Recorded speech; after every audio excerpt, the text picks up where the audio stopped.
Hello?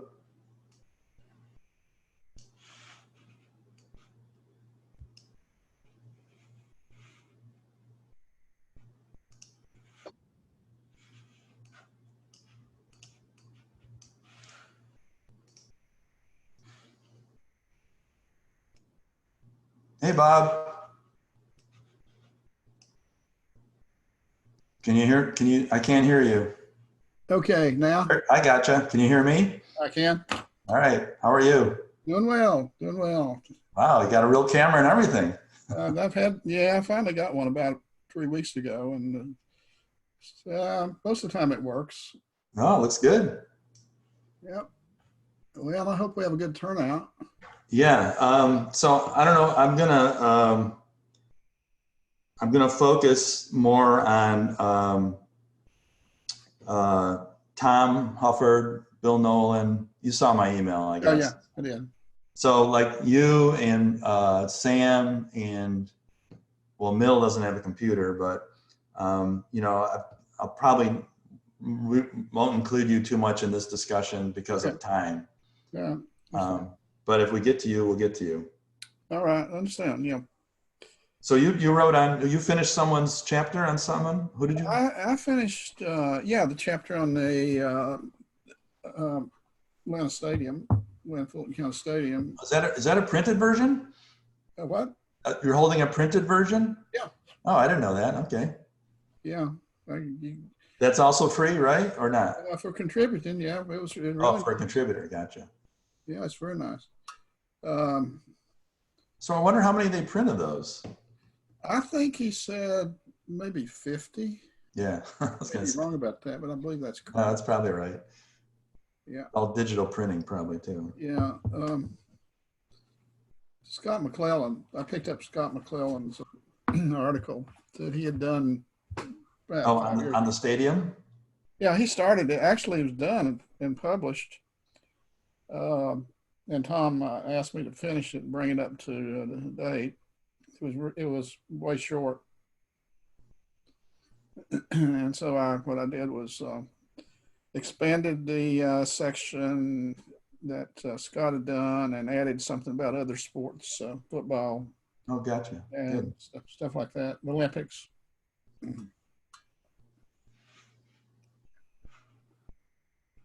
Well, I wonder, I guess we're recording. That's interesting. It says recording. All right, well, whatever. This is the national Zoom account. Oh, is it? It's not the free version. Yeah. So I guess maybe it's automatically recording. I don't know. For posterity. Yeah. Share screen, chat. So how have you been? I've been really busy, doing this and doing that. Yeah. How's the genealogy front? Yeah, that's been the busiest part. I was on Zoom meeting last night. With who? Genealogy group. Oh. And we had a Zoom meeting last week on our board meeting, and then I had a Zoom meeting with some people in genealogy to work on a book that we're doing, a 1921 tax book that I scanned and talked about that. 1921 tax records? Yep. First is important because it's the first year women could vote. And I've been online dealing with this stupid Senate Bill 732, which they passed, even though we complained about it. What's that for? Well, supposedly, I don't think they understood it. It's 5 parts, and most of them there's no problem with them, identity and safety and all that. But right in the middle of it, they have something about holding off access to the Georgia archives for birth certificates, death certificates, under the guise of identity. What it does is going to cost a lot of people who don't have a lot of money, $25, whereas you used to do that for about 25 cents. So it's going to, once the genealogists in the state learn about that, they're going to be up in arms.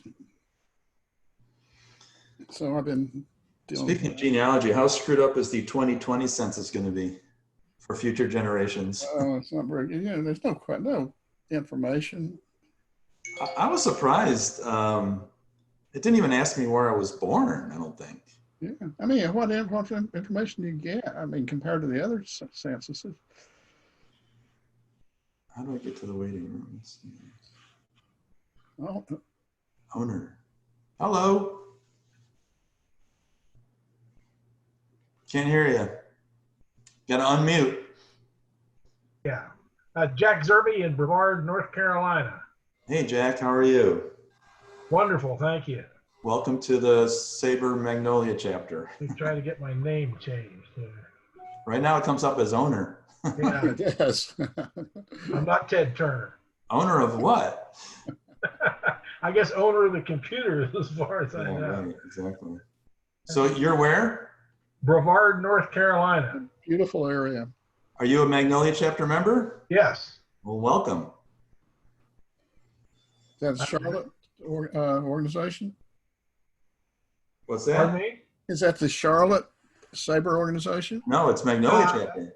My home chapter is the Carolina chapter in Raleigh-Durham. Oh, right there. Okay. But there is one in Charlotte too. Yeah. Okay. That's why I was asking about I'm Brevard. about equidistant from Raleigh-Durham and Atlanta. Yeah. So Okay. I'm in the middle of nowhere as far as SABR proximity goes. Yeah, but it's a beautiful area, the Brevard.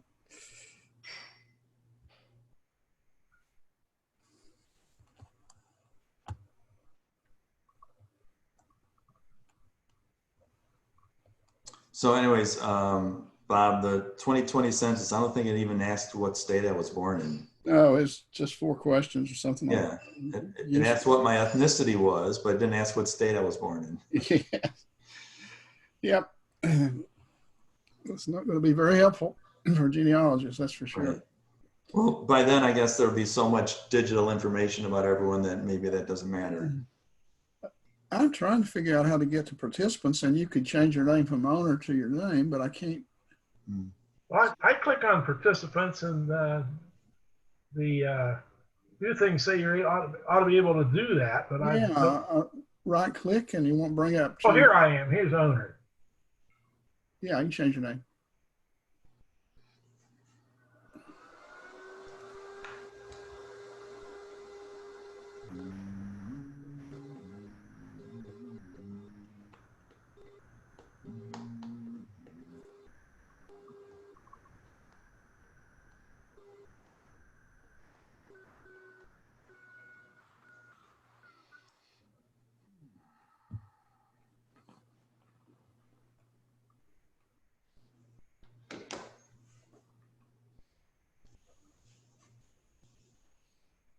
So Jack, do you think there's gonna be baseball this year?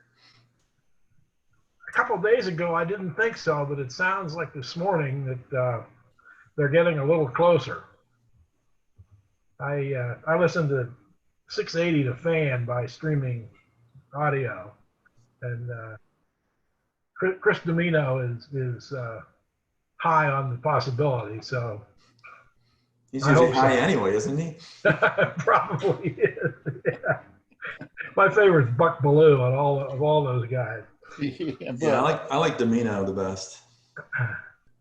Well, he does some great interviews. Oh yeah, he's got quite a library. Interviews he has are wonderful. Yep.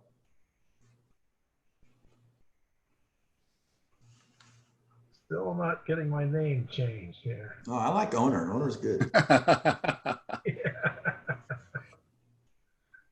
I've had 2 of these meetings already this week. One the Carolina chapter, and one the games committee had a meeting 2 days ago. But I managed to get it changed on both of those, but so far no. Hey Aaron, how are you? What? Can't hear you. Thanks. Yeah. How you doing? Good. Good. Good to see you again. Good to see you. That's Alan. Hey. Hey Alan, how are you? See you. Bill Nowlin. Hey, Bill, how are you? He's got mute. Oh. Hey, Bill, how are you? Pretty good. Hi. This is Craig. Good to see you. Yes, howdy. I'm unmuted now. You are. I can talk. We were just discussing whether or not we're going to have baseball this year. Yeah, the ever-changing topic. 65 games, I think. And whether we Might be the want it or final. not in some regards. I was on a Zoom talk last night, and there was a big debate on whether we really want it. I do, in a certain way. Whether the owners really want it? I don't know. That's a good question. It's like two babies in a room is what it is. They need a parent. They need someone to come in and hit them a few times. It would be nice to have a commissioner that wasn't an employee of the owners. Exactly. That, you know, was interested in the game per That's se. right. I'm not sure that we ever did, but maybe Giamatti gave us that impression for a while. That's true. Hey, Frank. Hey, Wynn, how are you? I'm great. How are you? I'm Craig. Nice to meet you.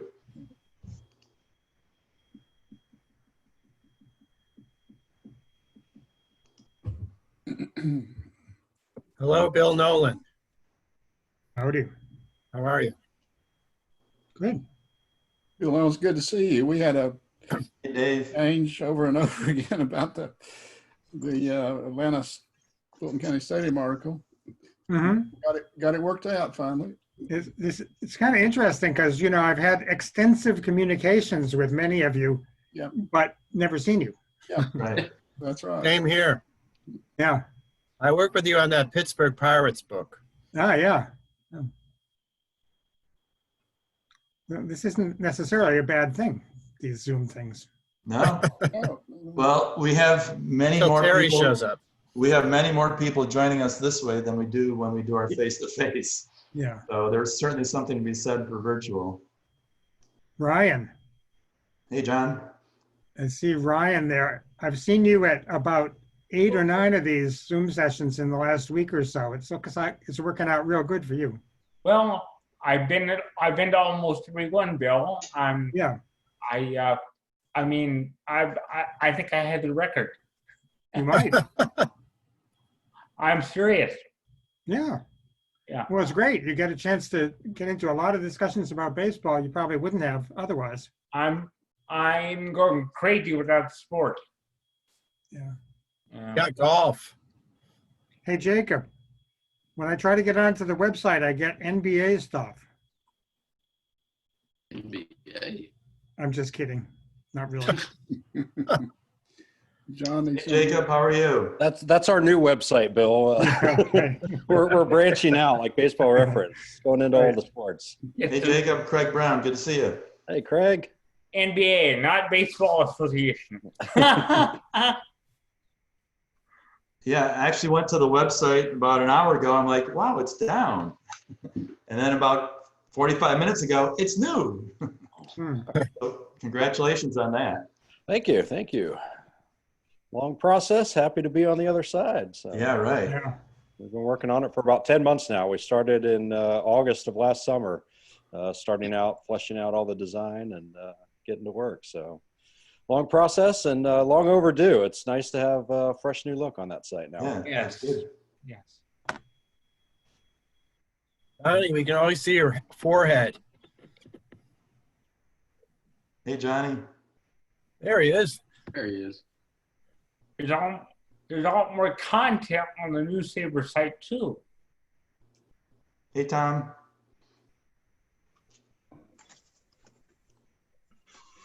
John needs to unmute. John, you're muted. No, he's John connecting. Hill. Connecting to He's still audio. connecting. Brian's muted though. John Hill is trying to talk, but he's Hello. Yeah, just congratulating Frank on getting the first correct response on that Babe Ruth question. Babe Ruth. Yeah. Who was Babe Ruth before Babe Ruth was Babe Ruth, basically? I didn't get that one. I got the one on Carl Crawford. Oh, okay. I'm sorry. I'm lost. Should have taken credit for the Frank Connor one. Oh, that one. Oh, yes, I did get that one. You're right. I got one today too, John. Oh. I pulled ahead of you. Tom Yeah. Hufford. Tom, you got to unmute yourself. Hey, Tom, what state are you in? Righty. There you go. There's What's some- that? I said confusion. No, I'm in Georgia now. All right, good. I knew it wasn't Florida, but I wasn't sure if it was Virginia or Georgia. We came back from Virginia. We left Florida when the 5th, went to Virginia for a week or 10 days, then see my mother, then back to Georgia Monday, trying to get things working after that. Gone for 5 months and then come back and things don't work, like cars don't start, things like Yeah, that. right. When would you have normally came back? Around the 1st of April. Yeah. Well, I'm going to give it a few more minutes to see if we get some more. We don't have some of our regulars joining us quite yet, so we'll see if they can join us. Where's Dave Markus? Dave Markus, yes. Brian's not here, unless that's Brian. Is that Brian? Hey, Sam. No Terry? I don't know. Not yet. 20 people so far. It's pretty good. Brian's not visible. So Sarah, you're in Minnesota? Yeah, I am. Well, welcome. I'm just dinner right now, but Sorry about that. I caught you mid-chew. yeah. But yeah, coming to you from Minneapolis, so thank you. Yeah. Long distance Braves fan, I take it, right? Sorry. Yeah. So when I was growing up, I grew up. Yeah, strangely, I've never been to Atlanta, but when I was growing up, we had cable and we had the Braves on PBS, and I grew up, obviously during the 90s, which was kind of the prime time for, Maddox and Glavine and Smoltz. So that was my childhood, watching Greg Maddox and pretty amazing pitching. I was going to say it's a short distance from Wisconsin. Yeah. I'm surprised you didn't get locked into the Twins, because when I moved up to Minnesota, that was in '87, and didn't they win the World Series in '87, '88? Yeah, it's interesting you say that, because I'm obviously a big Twins fan too, but that's kind of one of the things that made me start following the Braves too, was the '91 World Series, and then, who they played in the '91 World Series, and then you start watching the Braves, and okay, so yeah. Well, the Humphrey Dome was a dreary place to watch a game. Oh my gosh, I know people ask me sometimes, because it is kind of amazing actually sometimes that there are so many Twins fans that grew up watching games in the Metrodome, because it was a dreary place, and people have asked me, oh, do you miss the Metrodome? And I'm like, yeah, I really don't. That was the only stadium I've been to where you had to go through revolving doors in order to get into the stadium. Yeah, because they were, they had to keep the air inside. What was the plastic on the outfield wall? What was that called? Yeah, the baggie, the right field baggie. The hefty bags. Yeah, the hefty bags. I remember. Yeah, the hefty bag. Yeah. I would say there are many more games that I was sitting inside the Metrodome on a beautiful summer day than there have been crappy games at Target Field. So I'm not complaining. All right, well, let's get started. I want to thank everyone for joining us. Again, we don't have a bunch of our regulars joining us. I'm not sure why. Maybe they're doing something else this Thursday night.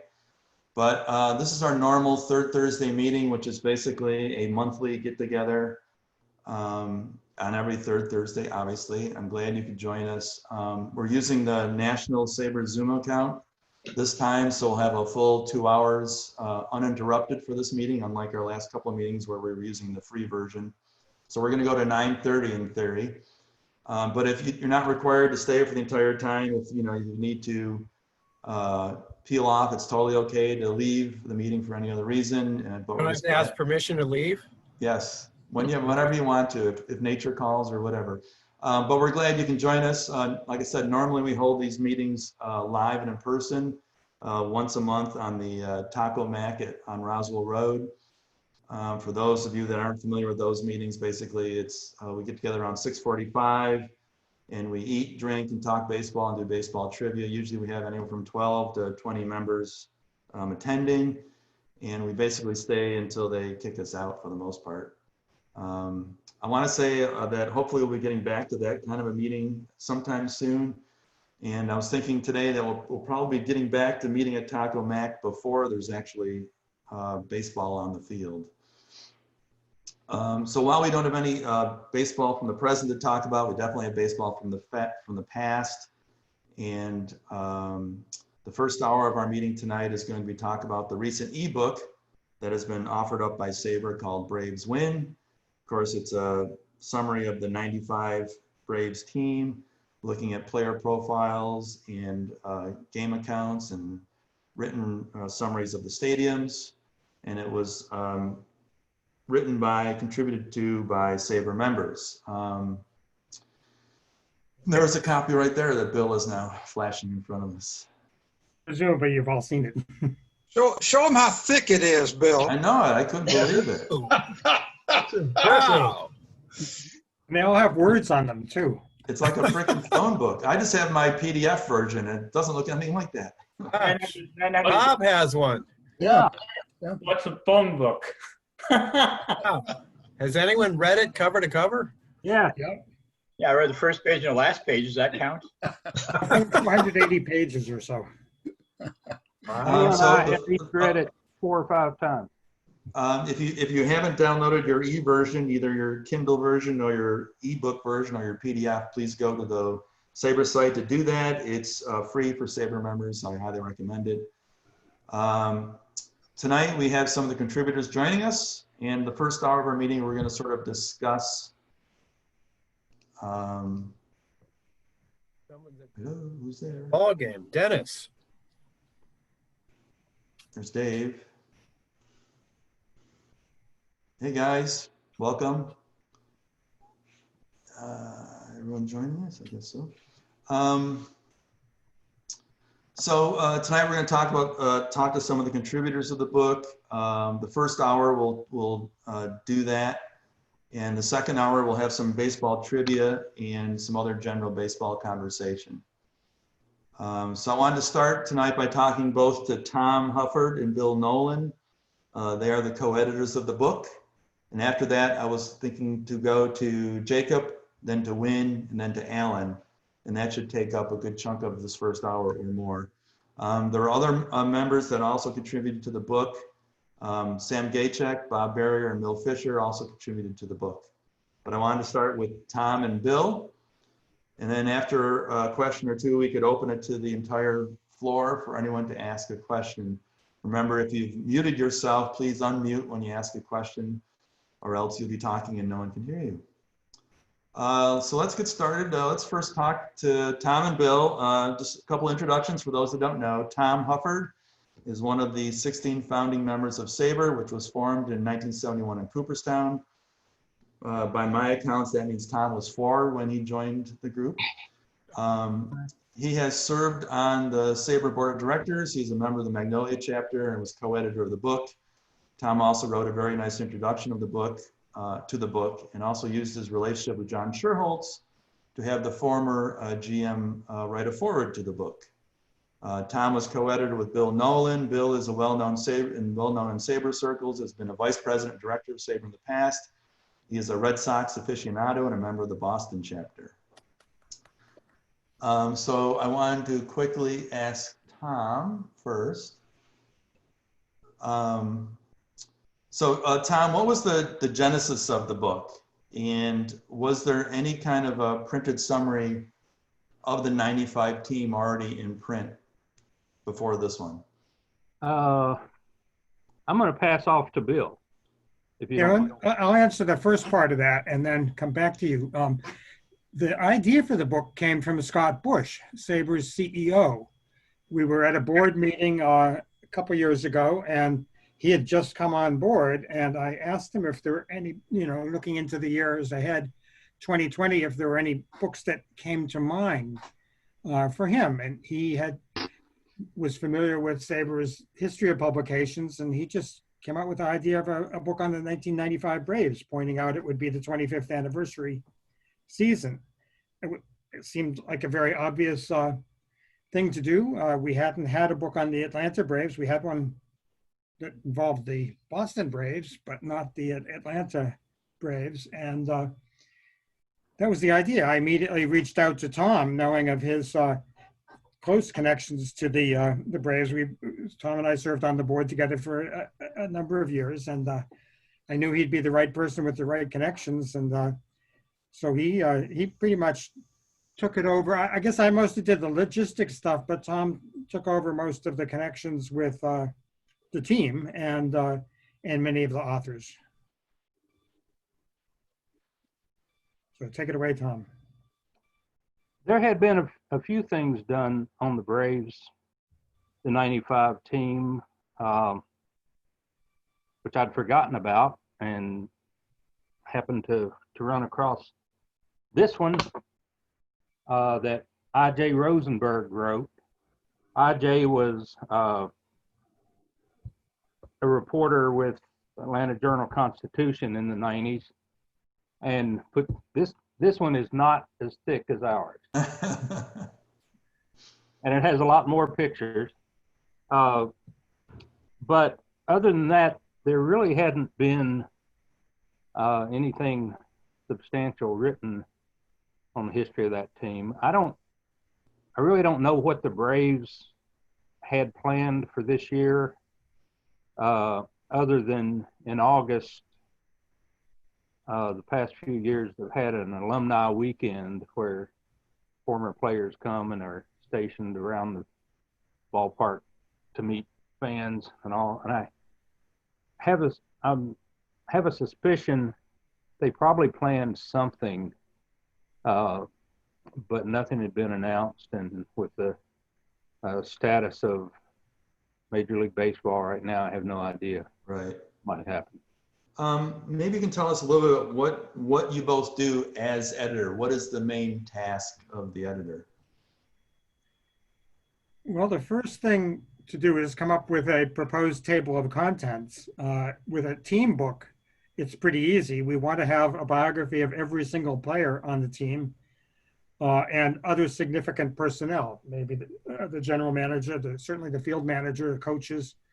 We typically, when Games Project came on board, that's the purpose was always to build up Bio Project. And then when Games Project began, we started working in significant games of the year in question, if it happened to be a year team book. And then some essays like the ballpark bio that I think Bob wrote,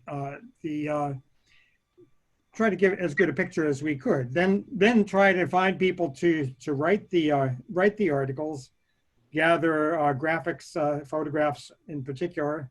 We still have never published a SABR book where we weren't able to find at least one photograph of each person that had a bio in there. It's going to happen someday. If we get more and more obscure, it will happen, but hasn't happened yet. Were all those photos from the 95 season? Or most of them in the Braves book? Do you know, Tom? No, I'm not sure. They kind of all looked like they were from the same photo session almost. So no, maybe they weren't, but they kind of had that appearance. I think somebody photoshopped this picture on the back with Cox and Schroer and Stan Kasten. I mean, Why? Let's see it. I don't think so. To be in that, I don't think so. We got a number of them from the Braves. We get photos from the Hall of Fame sometimes. Some of the authors have photographs. Each book is a little different that way. So speaking of the Braves, is part of this job to get any kind of permission from the Braves organization and or from the players that you're writing about, or is it all just public domain and you guys can do whatever we want, basically? All the players are public figures, so you don't have to ask them for permission. If it's a living player, which fortunately is the case with everybody on the 95 Braves, or most of them. Most. To write a good biography, it was ideal to get in touch with the player and ask them about their background, where they came from, what the influences they had coming up, and what they've done in more recent years. And that's what we like to try to present, a full life biography, not just one player's baseball career or one season. We try not to even have an emphasis in particular on the year in question, so that the biography is portable. A given player that might be on the 95 Braves might also have been on the 2000 Yankees or something, and we'd want the same player's bio to be usable in both publications, were there two of them. For the Braves, to be able to use the photograph that they would supply, we would need their permission, but to honor the team and to write about the players in particular, you don't need permission. Well, with photos this year, we did run into something, and I don't, it's the first one of these that I've really been associated with to this extent, but I thought getting the photos from the Braves is going to be no problem. Yeah. And so I went to a fellow I know pretty well, Sam Wallace, there with the Braves, who was the assistant director of the Braves Museum and Hall of Fame when they had a museum. They do not at the new ballpark. But Sam is kind of in charge of the archives and photos there now. So I called him and told him what we're doing, and we're looking for photos of each player that was with the team that year, the manager, coaches, front office staff. He said, no problem, send me a list of what you need, because, for the last 30 years or so, we've been more diligent in making sure we have photos of the players. Before that time, if you've seen old media guides, there was a lot of ink and stats, not many photos. The more recent guides, they have had pictures of all the players, and so their files are much better. So he said, no problem, we should have all that.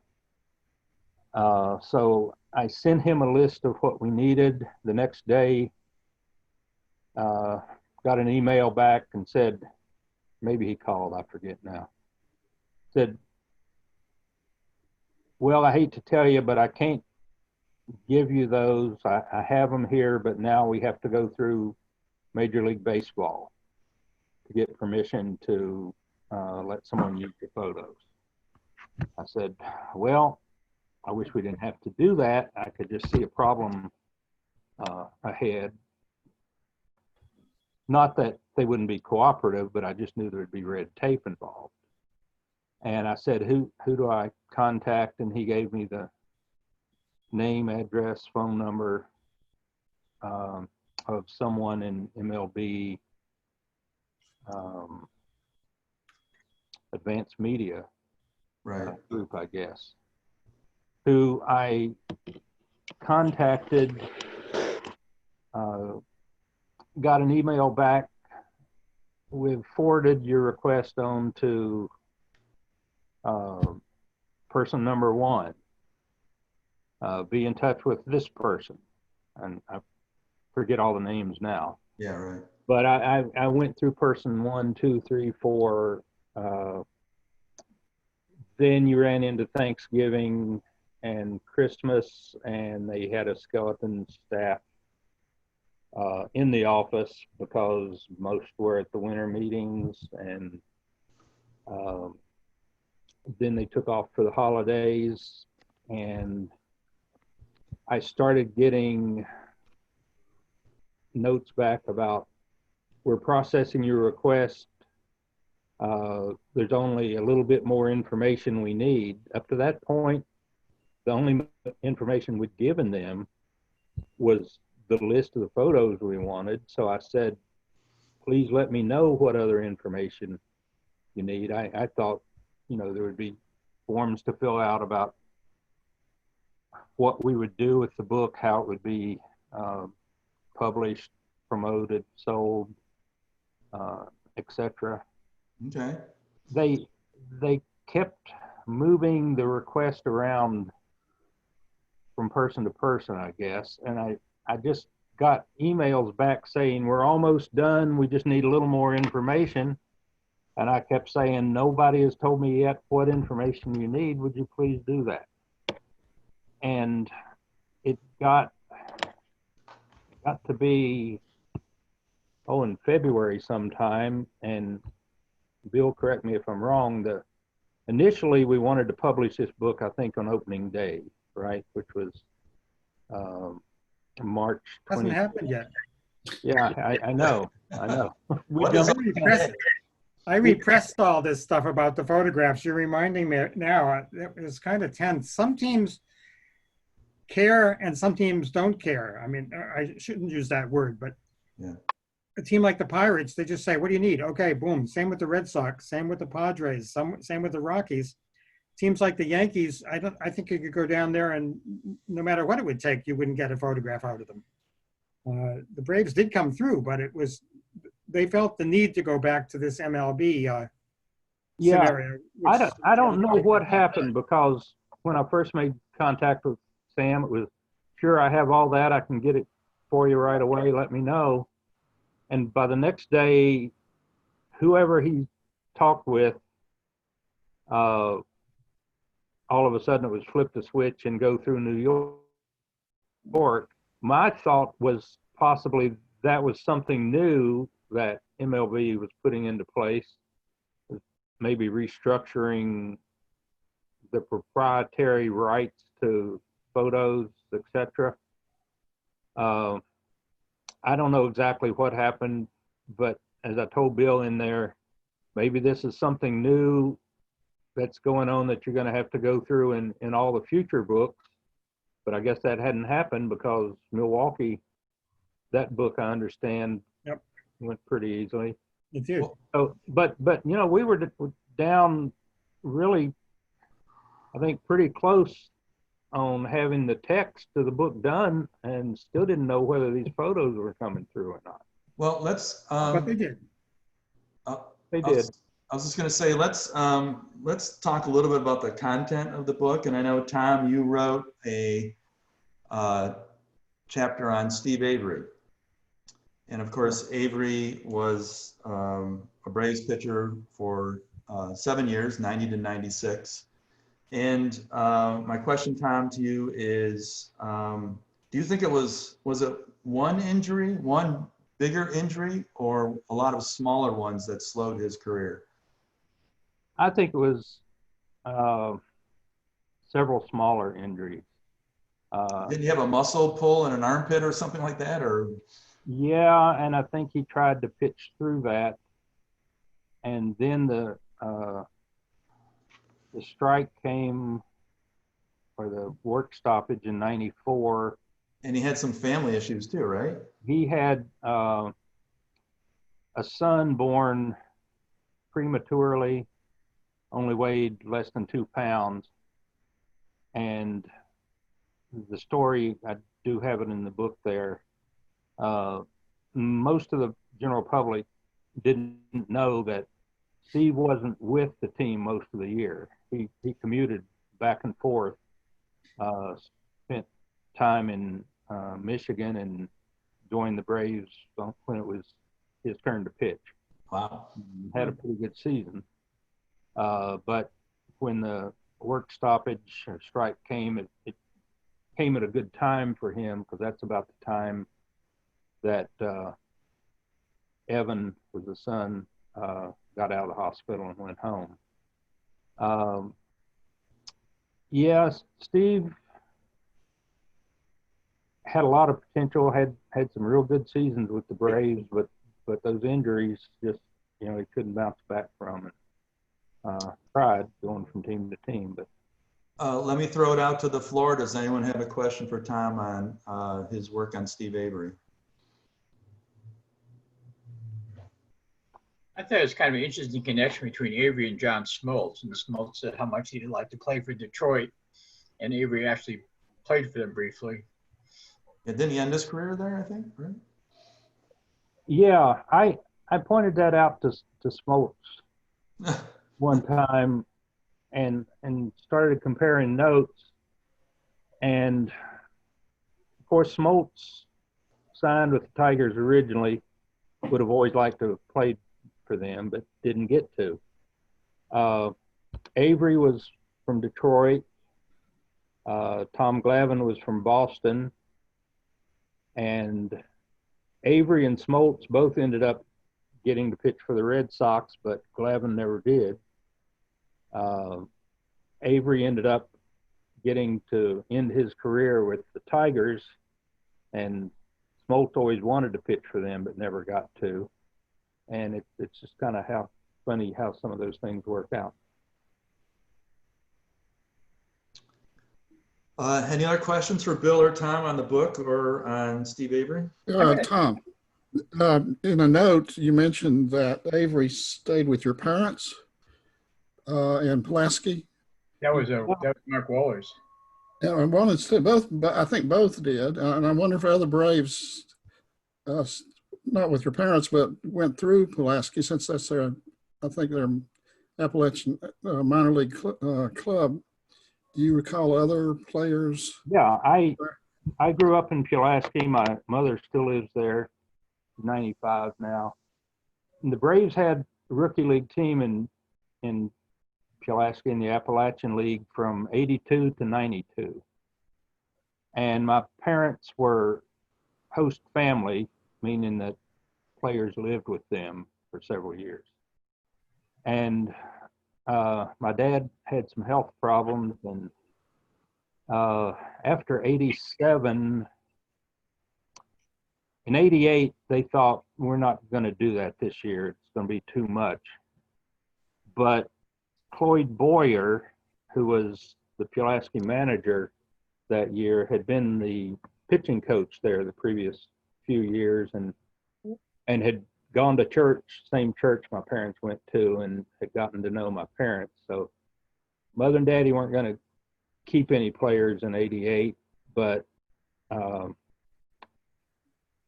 when the season was getting ready to open, Cloyd came up to their house and said, I need to talk to you. We have I know you didn't want to keep anyone this year, but we have a player we've signed that we'd like for you guys to keep. He's kind of special. And if you would consent, we'd like him to live with you. And they said, okay. And that was Steve. And they ended up with a couple of other players that year too. And I keep remembering the story Mother told was after Steve came to town, he signed a little bit after the season started, and his parents were a little bit leery of him leaving town, starting a pro career. And they came down to visit, and Mrs. Avery said afterwards, well, now where I've seen Steve's going to live, I feel better now and all that. But right after he signed, I talked to Mother, and she said, have you ever heard of a player named Scott Boras? I said, well, there was a guy that played, he's an agent now. And Mother said, yeah, he's Steve's agent. He was up here yesterday. He spent all day in the dining room going over things and signing contracts and things. And he said, I didn't get a good feeling about him. I just didn't like what I heard him telling Steve. And I told that to John Schroer one time, and he said, your mom seems like she has a real good judge of character. So anyway, yes, Steve lived with them that summer, and Steve's mother and my mother have kept in touch. It's been 32 years now. They exchange letters and Christmas cards and birthday cards and things like that. So a lot of the information I used in the book on the family, Steve's family life, and that came from the letters that his mother had sent over the years. Mother still has all those. Gotcha. It was a resource that, you know, kind of surprising that I would be able to find that, but I did. Nice. Well, let's go to Jacob. Jacob Pomrenke is the director of digital content at SABR and has recently been giving numerous presentations on the Black Sox scandal in 1919. He's from Scottsdale, Arizona, but grew up in Atlanta as a Braves fan. He's wearing his Braves hat as proof of that. Again, congratulations on the new website, Jacob. And my question is, was there a fact? Oh, so Jacob wrote about Chipper Jones and also Game 6. He obviously had first choice at what. So on Chipper, was there something that you learned about Chipper that most people don't know? That's a pretty good question. I actually got involved with this book because of Chipper's Hall of Fame election in 2018. Bill Nowlin reached out to me. One of our things that we like to do with the SABR Bio Project is to make sure that all the new Hall of Famers have their bios written, hopefully by the time that they're announced to get inducted. But if nobody's written it, we try to get it written by induction day in the summer. And nobody had written Chipper Jones' bio. And so Bill reached out and said, hey, I know you're a Braves fan. Would you be interested in writing this? And I tried to pass it off to give to someone else if anyone was interested. But after a couple of days, nobody was interested. So I said, all right, I will do it. I had never written about a Braves player before. So might as well write about the first player in baseball that I ever really followed from draft day all the way to the Hall of Fame induction day. So Chipper was a really fun subject for me to research. I usually write about dead ball players from 100 years ago. So it was nice to write about somebody living. I did not get to talk to Chipper. I wish I tried to set something up through the Braves, but did not get a chance to interview him for this bio. But his autobiography, written with Carol Rogers, came out a couple years ago, or maybe right around the same time as his Hall of Fame induction. So I was able to get a lot of stories, and she's known, Carol has known Chipper for, 20, 25 years. So she got a lot of great stories that I was able to incorporate into the book. As far as, I guess the surprise for me, I didn't have a ton of surprises, only because, like I said, I had been following Chipper's career literally since draft day. And that's the first player I ever really paid attention to as an amateur player coming up. And of course there was that famous story about Todd Van Poppel, who was the number one, the consensus number one pick in 1990. And he had a scholarship offer to the University of Texas, and he said, I'll never play for the Braves. They're too bad. And which only served to anger all the Braves players who were on the team at the time. And so the Braves got the consolation prize, which is, the high school shortstop from Florida. Door number 2. And exactly. So Van Poppel went number 2 and Chipper went number 1 to the Braves. So that was a nice steal for Atlanta. But yeah, no, it was interesting watching him, come up through his career. What I always found fascinating about Chipper is that his dad was always his best hitting coach. And I think I included this in the biography in the book, but occasionally the Braves would call in Chipper's dad, Larry, to come in to serve as a personal hitting coach when Chipper was in a slump. And, he would fly into town from Florida or from Texas where their ranch was, and, just watch Chipper for 10 minutes, and he could figure out what was wrong with the swing, left-handed or right-handed. The toe tap was too early or too late, right? Yeah, exactly. Or he's stepping out of the bucket, or, whatever the case may be. Chipper's dad could always fix it. And there's a story that Chipper told in his book about when he first got into the minor leagues and he went to his first spring training camp with the Braves in West Palm Beach. And I think it was Willie Stargell, who was a roving hitting instructor in the Braves organization. And Willie was giving him some tips.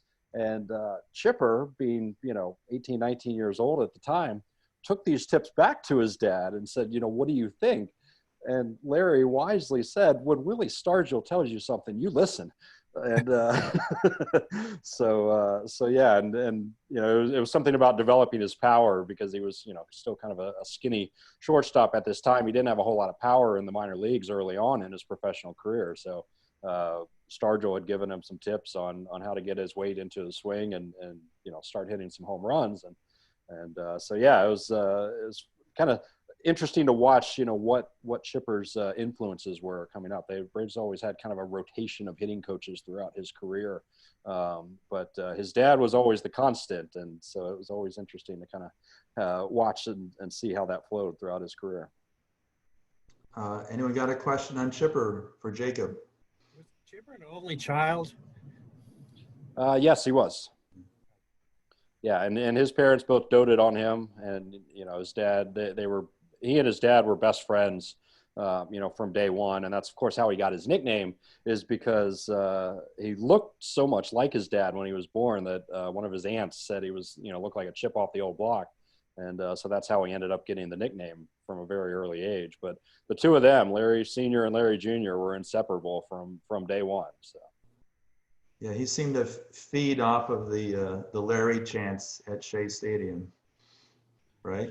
Yeah, no, like a lot of great players, he fed off that energy, and it didn't have to be positive energy. And, Chipper had a lot of negative energy, from Braves fans from time to time as well.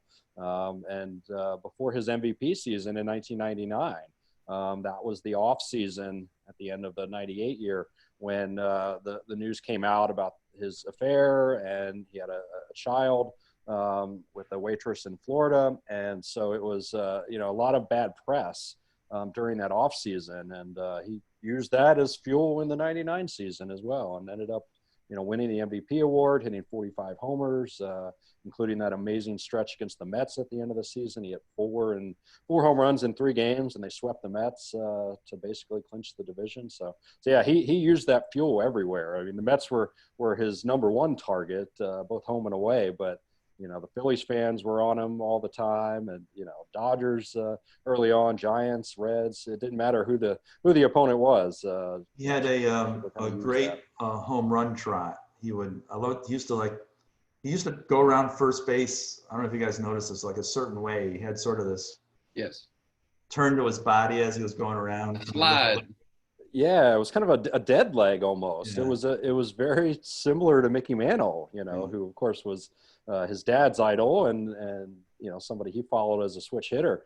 But yeah, Mantle kind of had that, my knees are hurting, something's always hurting in his lower body when he was running around the bases, especially late in his career. And Chipper kind of always looked like that, even as a young man.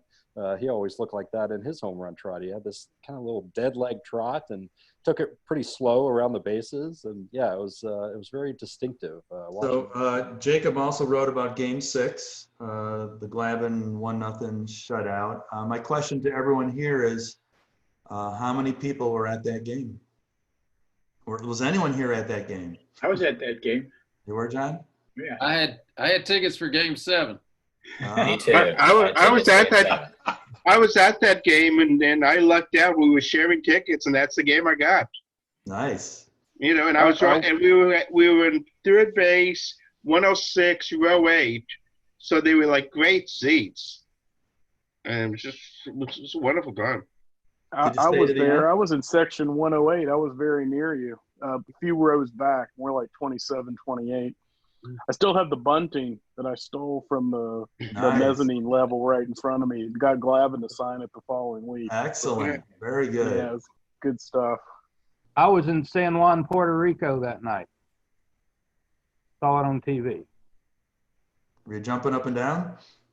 Yeah, it was kind of exciting. I mean, if you're the team of the 90s, you've got to win one, right? Well, you also thought, you know, sorry to miss this one, but I figured there'd be another one the next year, and after that, and after that, and close but no cigar. All right, let's move on to Wynn Montgomery. Wynn is a long distance member of the Magnolia chapter, now living in Colorado. I think some of you know Wynn. I've never met him. Hello, Wynn. How are you? Good. Wynn wrote about Steve Bedrosian. Prague. And Bedrosian had 8 years with the Braves in 2 different stints. Of course, when he left the Braves, he was the Cy Young winner with the Phillies. One thing I was struck at when I read the chapter was that even when he was at the AA level, he had the heater, but he didn't even have a curve or a changeup. He was basically a one-pitch pitcher. And also that his salary was $37,000 when he came to the Braves in 1982. So what did you find out about Sir Smoke or Mr. Smoke or whatever his name is? Well, I feel a need to start with two confessions. One is I volunteered really early to work on this project, and so I had my choice of whoever I could write about, and I wanted to write about Bedrosian, and after I started doing the research, I realized that he didn't really have much to do with the '95 Braves. Who I remembered was the young Bedrosian when he first came up. But anyway, that's my first confession. The other one is that I have learned the hard way that no matter how much research you do, you're going to miss something. I haven't read the whole book, but I did go and start reading about the games. And when I read I don't know whether you've read all the games or not, but when I read about the last game of the game the Braves won that got them into the World Series, that article said that Bedrosian threw out the first pitch.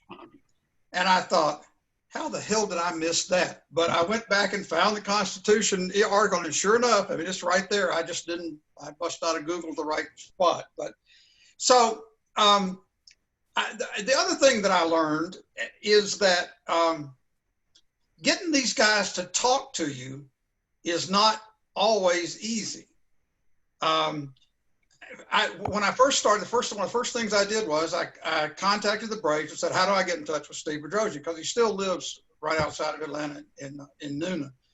And Greg McMichael, who is also in the book and who is the Braves alumni director, said, send me your request and I'll forward it to him. So I did. What I thought was a nice letter. No response. And finally I thought, well, hell, I'm just going to write it. And so I wrote the story based on research. And when I finished it, I thought, I'm still not happy that I haven't talked to him. So I'm going to take one more shot. I sent McMichael the finished biography, and I said to Bedrosian, I said, would you forward this to Steve? And I said to Steve, this is what's going to press if I don't hear from you. And about 3 days later, my phone rang, and it was Steve Bedrosian. And he said, this is the other lesson to learn. He said, I love it. He said, you've got it all. You did be proud. But he said, there's one thing I want you to check on. He said, you got my first game wrong. I said, are you sure? He said, I'm positive. He said, here's what happened. And I mean, he pitched his first game against the Dodgers in LA. And he only pitched one inning, pitched to three batters, I think. And he said, but this is what happened. And he gave me play by play, the players who he pitched to, what they'd done, who the opposing pitcher was. And it sounded kind of familiar, but it wasn't what I'd written. And I said, okay, I'll double check it. So I went back to retro sheets and I looked, and it turned out, and this is new, this is going to be news for any of you who are as old as I am, your memory will play tricks on you. He had pitched one inning in 3 consecutive games against the Dodgers in that series. And what his what he fed to me as his opening game was a composite of those three events. I see. And so I emailed him back and I said, I've checked retro. This is what it says happened. And I got a nice email from him saying I must have been wrong. So, you know, he said that sounds sort of familiar. So, and I mean, I know what tricks your memory can play on you. The first SABR biography I ever wrote was of Willard Nixon, who pitched for the Red Sox back in the 50s, and who was from my hometown in Georgia. And I was absolutely positive I remembered seeing him pitch for the Rome minor league team when I was a kid. And of course, when I did his bio, I found out Rome didn't have a minor league team then, and he didn't ever pitch for him. And what I realized later was that what I'd seen him do was pitch for the Textile League teams back then. But I had seen him pitch. Anyway, I don't know that I can tell you anything else about him. It is my other connection with him, and probably the other reason I chose to do it, is Alan and I, when we're allowed to travel, do a baseball trip every year. And several years ago, 5 or 6 years ago, we saw Cam Bedrosian pitch in, I guess it was Cedar Rapids in minor leagues. And Steve, you know, he'd much rather talk about Cam's career than talk about his own. So, I mean, he's a nice guy. And you were talking earlier about Avery. He had a son who had major physical problems and leukemia, right? Yeah, and actually, one of the book on the Braves, My Most Unforgettable Game, was a game that he didn't do well in, but his son was the honoree at that game. And the Braves staged an amazing comeback to win the game for the son, even though if they had lost it, Bedrosian would have been the losing pitcher. It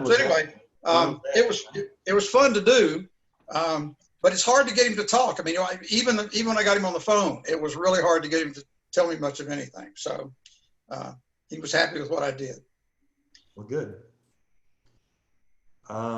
Anyone got a question for Wynn on Mr. Smoke or Bedrock or whatever the hell his name is? Bedrock. Kid Smoke was Smoke, that's what they called him in one of the Braves yearbooks. He continued to be Bedrock. I think he stopped being Kid Smoke. Yeah. Any questions for Wynn? Well, Wynn, you also did Skip Carey. Yes, I did. Let's talk about that. Well, no. There were several times when I thought, why in the hell did I ever consider writing this? Because there was so much about him that I mean, but it was really enjoyable because I ended up spending a lot of time watching YouTube replays of some of his calls. And I mean, the thing that amazed me was, and it's in the article, he called the University of Virginia Georgetown game, the Patrick Ewing, Ralph Sampson game. That, you know, I mean, one of the things about him is that what a great announcer he was, even when he wasn't doing baseball. And there's some great stories about when he announced motocross which was a cross between, I didn't know what it was called, but a cross between, it was polo played on motorcycles that they played in the, you know, it was crazy. So the World Games or something. Anyway, lots of good memories about him. And we need to get him in the Hall of Fame. Just don't ask him about the infield fly rule. Huh? Don't ask him about the infield fly rule. Remember his pregame show? Right. Don't ask him. Yeah. Right. There, lots of great stories about his answers to people who called in on him. So, But the game's not really good. Feel free to walk the dog. Just remember to take care of our sponsors. Exactly. My favorite, I don't think I managed to put this in the story. My favorite memory of him was I was driving somewhere and he was announcing it was a Hawks game. And he was just in the middle of one of his excited motor, and he went dead silent. And then he said, "I'm sorry you're listening to me on the radio because the girl that just walked in here is a world record."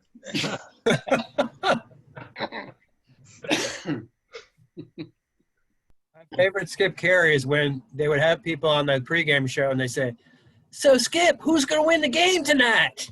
And he'd say, just deadpan, he goes, "I don't know. That's why they play the game."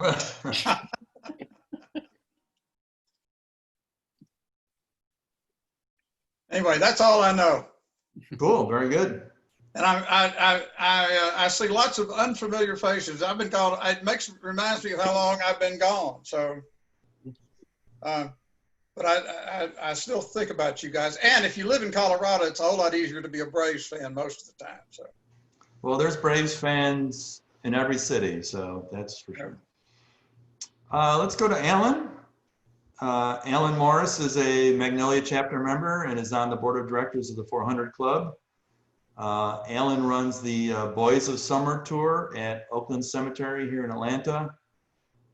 He has also researched one of Atlanta's first teams, the Gate Cities of 1866, which used to hold their games just outside the cemetery, I believe. So Alan, you wrote both on Marquise Grissom and Bill Bartholomew. Let's start with Grissom. Maybe this was common knowledge, but I didn't know it. He was one of 14 children? 15. One of 15. He had 7 brothers and 7 sisters. That's quite a household. They made a movie about them, I think, didn't they? Did you try to get an interview with Marquise? I did. I tried several avenues. I wrote him a letter. Took a while. I found his email. I wrote an email. I did not go to his baseball academy to actually stalk him. Several times I thought about doing that, but so I never actually talked to him. But I did see several interviews that were on YouTube that gave me a lot of insight into him, and there was plenty of written material and fun to research because he was a unique man and still is. You sort of forget that he joined the Braves in '95. Is that right? Wasn't he? Yes. Yes. So that was sort of one of the ingredients that kind of put him over the top, I would think. Yeah, one of the headlines in the paper that April that he was traded to the Braves was with the addition of Grissom, the Braves should win the World Series. I forget who wrote the headline, but turned out to be very prophetic. See, I was reminded that 1995 season was only, 120 games long and didn't start late? It did start late, yes. 144, I think. Yeah. 144. But I'd forgotten that. I remember the 94 strike for sure, but then I just had forgotten about the. Yeah, I think I read somewhere recently, maybe it was in the book, they didn't sign the agreement until, early April or something like that. Of course, then you need 3 weeks to at least get through a spring training of some sort. And then they had the issue about the SCAB players too, which is. Yeah. They didn't start spring training until April 5th. Yeah. Well, they had finished spring training because I remember we had season tickets and the Royals played the Braves at Fulton County Stadium with SCAB players like on a Saturday, right before opening day. So that game happened, and the next one didn't play, and then they came up with the solution to bring it back. But they had a full spring training because there was somebody that was killed in the Braves during that spring training. He was murdered. That was recently in the Atlanta Journal. Kind of a retrospective of what happened. It was Terry Blocker was involved some way, somehow, like found the guy that did it. And I can't remember Dave. Was it Dave Shutkowski or something like that? Dave Shutkowski. Right. So they had the spring training and they actually played, as the Braves still kind of do, 2 games. They did it at Turner Field before the season started. They would leave Florida and play 2 games, but they got one of them in against the Royals. And my brothers went. I had to work that day, but we had season tickets. My family did. So I don't know if you were able to look up that that's kind of, I don't ever see much about the whole 95 spring training, but all those guys went through the whole thing. A lot of them played, major league stadiums for, 1 game right before the season was started. So, but they did play 1 against the Royals in Fulton County. Interesting. Hey, I do that. Wear the uniform, play at the park. Sure. Right. Absolutely. Why not? Let's say anything about Grissom. So then he got traded away. He was only with the Braves for 2 years. And he got sent off to That's Cleveland right. with David Justice. He had 2 really good years with the Braves, 95 and 96. And then to the shock of many, many, many fans and to Marquis himself, he was traded to the Indians for Lofton. And he took the Indians to a World Series instead of the Braves in 96. So he was in 3 straight World Series, 95, 96, 97. Yeah, 3 in a row. And would have been in the World Series probably in 94 had they completed the season, because he was having a great year with the Expos, and they were 6 games ahead of the Braves at the end of or when the strike occurred. But would they have done the fire sale if they won the series? Well, they did the fire sale anyway. No, but if they won the 94 World Series, they may not have traded Grissom and Nixon. Unlikely, based on what I read, reading the papers from the Montreal.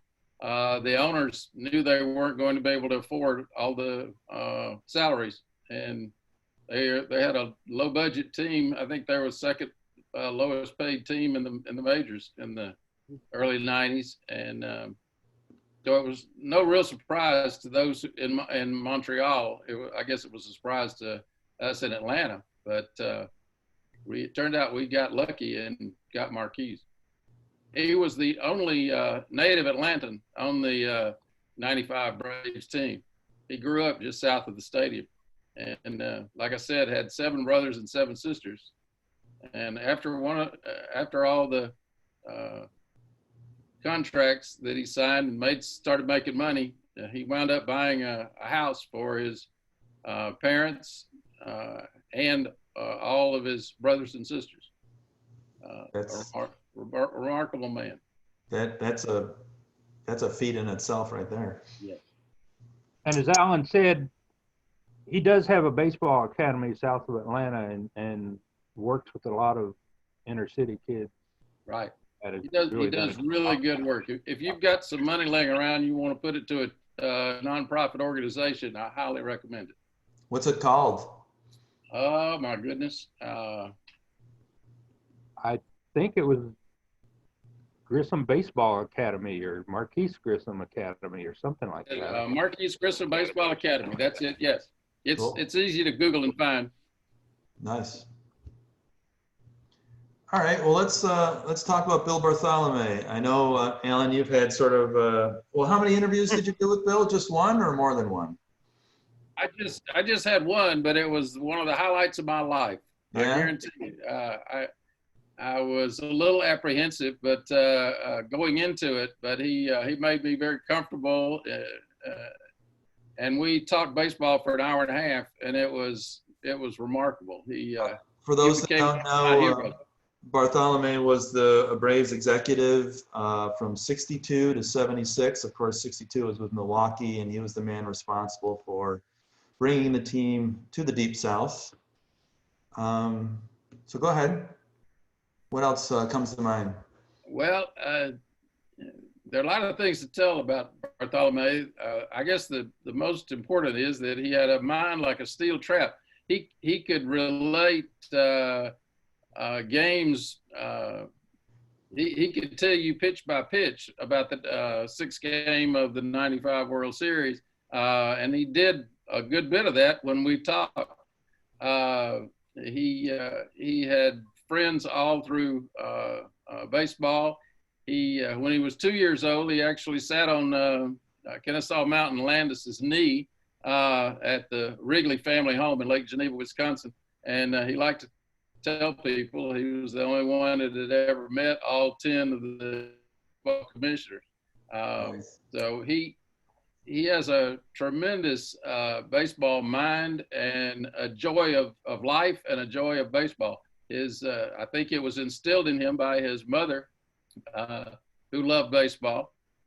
She was a good friend of the Wrigleys, and every time there was a ladies' day at Wrigley Field, she would even take if school was in, she would take Bill out of school even and take him to a ball game. And Bill was able to play softball with the Wrigley family at Lake Geneva. He was a bat boy, I think, at Wrigley when he was 8 years old. He just lived baseball from the beginning, and loved it his whole life. Does anyone have a question for Alan on Bill Bartholomew? Well, when did he just died? What, a month or two ago? March 15th or 14th. No, it would have been opening day. Okay. Yeah. So how long before he died did you talk to him? I talked to him back in 2013 when we were working on an earlier Braves book that never happened. We were going to do one on the original Braves. Yeah, the 66 Braves. He was a part owner. What caused him to sell? Finances? The people he had bought the Braves with sort of lost their fascination for owning a baseball team, and that was a big part of it. But the other big part of it was he had a deep affection for Ted Turner, and Ted Turner wanted to buy him, and he agreed to sell him. And the occasion of my interview with him, he was in Atlanta for Ted's 75th birthday celebration. And so I was able to meet Bill for breakfast at a local hotel. And he said, I'm Ted Turner's #1 fan. And he had a great deal of respect for him and loved him deeply. And the story that he told, I think it's repeated in Herman Bisher's book. The Braves had a contract with Cox Broadcasting to broadcast the games, and Ted asked him to come over and talk to him and offered him 3 times what Cox was paying. And Ted said, well, that sounds like a good Bill said, that sounds like a good idea for the Braves. And they shook on it. And Bill said, can I tell Cox what you've offered and let them know what's going to happen? And Ted said, sure. And so when he told the Braves to Cox Broadcasting what had happened, they said, we're not going to let a Mickey Mouse UHF station like TBS handle the Braves games.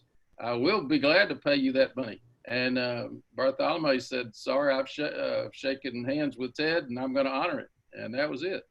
So that they became fast friends because Ted appreciated him standing up for his, quote, Mickey Mouse UHF station. Do you think Bartholomew anticipated what TBS was going to become? Do you think that was part of the decision, or that had nothing to do with it? I don't know. I don't know that he was that savvy about TV or that industry. His expertise was in insurance, but he believed in Ted Turner from the beginning. And supported him throughout the whole time that he was involved with the Braves. And I don't know if this was, I can't remember if this was in the article you wrote or not, but I think I Googled it, which is always troublesome. And did I read somewhere that he received death threats when he was trying to move the team from Milwaukee to Atlanta? That was a very litigious and testy time. Is there a statute of limitations on that letter, or is it, am I okay? I don't. Bill did talk about that. He said that when he told the fans in Milwaukee that he didn't buy the team with the plans on moving it, but he and his partners didn't buy it to lose money, and they were and they were just about losing money trying to keep them in Milwaukee. The fans just weren't supporting the team. So when he learned that Atlanta was looking for a team, he started thinking about it and decided that that was a smart move. But he did promise the fans in Milwaukee that he would continue to support the team as long as it was still there, and he would go to games. He wasn't shy about showing up for ball games. They would boo him that entire 65 season, but he continued to participate at the stadium. We booed the Did the fact that they stopped allowing fans to bring beer into the stadium have anything to do with the attendance drop? Could have been. I did not know the history, but that history. But there's a lot of beer drinking going on in Milwaukee.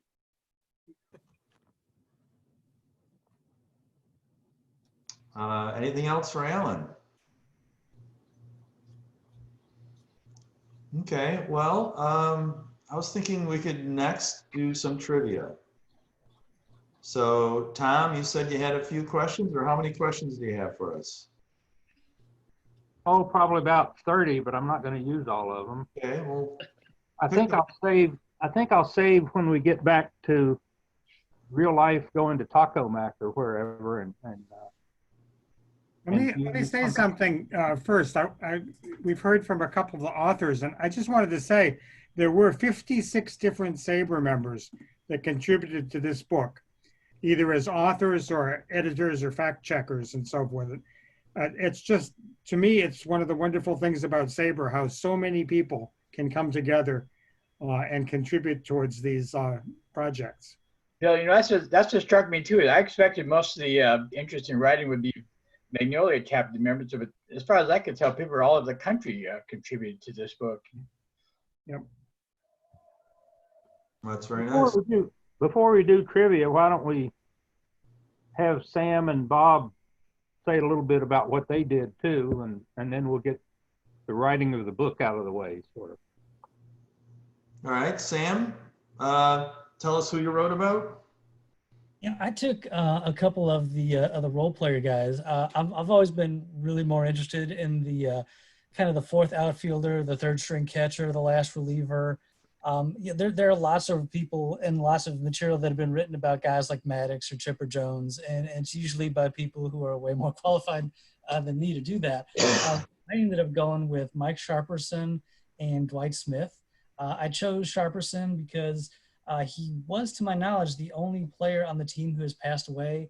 And I write for a blog called RIP Baseball that keeps up with newly deceased ball players and ball players whose graves I find. So, dead ball players is kind of my thing. So I figured I'd just pick up and keep that going. And then I grew up on the north side of Chicago and I'm a diehard Cubs fan. And so getting a chance to do an ex-Cub like Dwight Smith was just something I couldn't pass up. I really wanted to talk to Dwight. I kind of reached out to his son to see if I could get, any contact that way. I had no luck with it, but I felt pretty good about writing a decent story about Dwight because, like I said, he was one of my heroes growing up. So I knew who he was and what he was about, and I knew that whatever I wrote about for him, I had to make sure that his music background was as prominent as his baseball, because that was as much of his life as anything else. So those were a lot of fun. I didn't know much about Mike Sharperson other than the fact that a year after the '95 team, he was killed in a car accident on his way to get promoted to the San Diego Padres. He was on their AAA team at the time and was on his way to the airport, and his car went off the road, flipped, and he was killed. So that was fun for me to write about him, because the only other thing that I knew is that he was one of the few reserve guys, like a bench warmer, who ever made an all-star team, because he was this role player for the Dodgers on a year where the Dodgers were just awful, and he was literally the only good player on it, even though he didn't even have enough at-bats to qualify for the batting title. but he was hitting in the 320s, I think, at the time of the All-Star game. So he was kind of unique in that regard. But I got really lucky with those, and the fact that they had both been quoted pretty extensively in articles about them. So I was able to find some good information about their early background and kind of what led them into baseball. And as I said, I just think the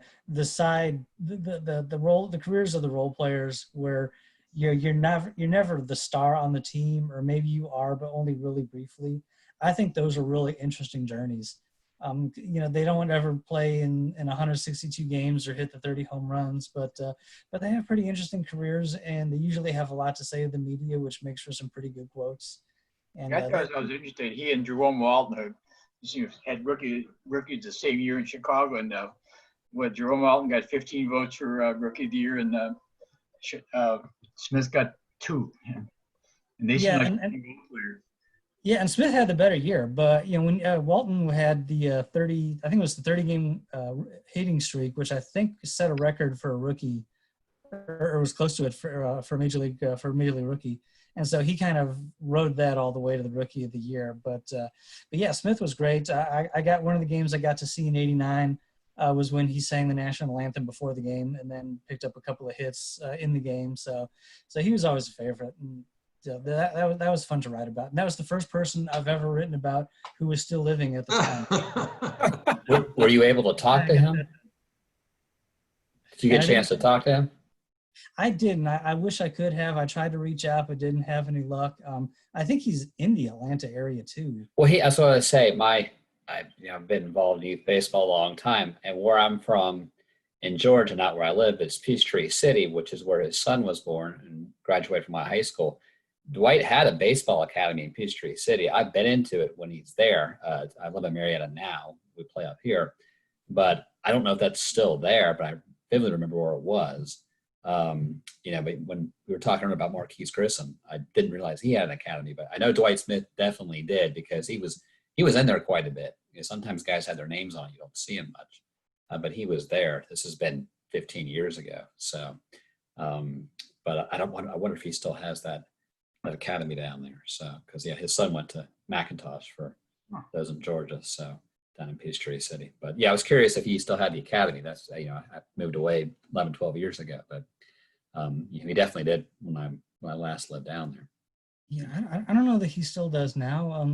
I wish I'd have found a little bit more about what he's doing now, but I have I saw a couple of videos online where he was doing interviews with his kids, so. He still is still around, still seems like a really, jovial, fun guy. So that was neat to see that, I don't know what he's up to as far as the business goes, or if he's kind of retired, but it seems like he's still having fun. Jose Aluva is dead too. He was killed in an automobile accident, and he's in the book. He was big Jose Aluva was killed in an automobile accident in Caribbean or someplace. But he was a big third baseman. I mean, would you come to the door and tell the player that you were from RIP Baseball to ask for like crows following you? I'm really much better. Are you wearing a black hood when you do that? Oddly enough, the only 2 baseball players that I've ever spoken with, I didn't even ask them hardly at all about baseball, because I was asking them about different things. So I've talked to Barry Zito and I've talked to Nolan Ryan.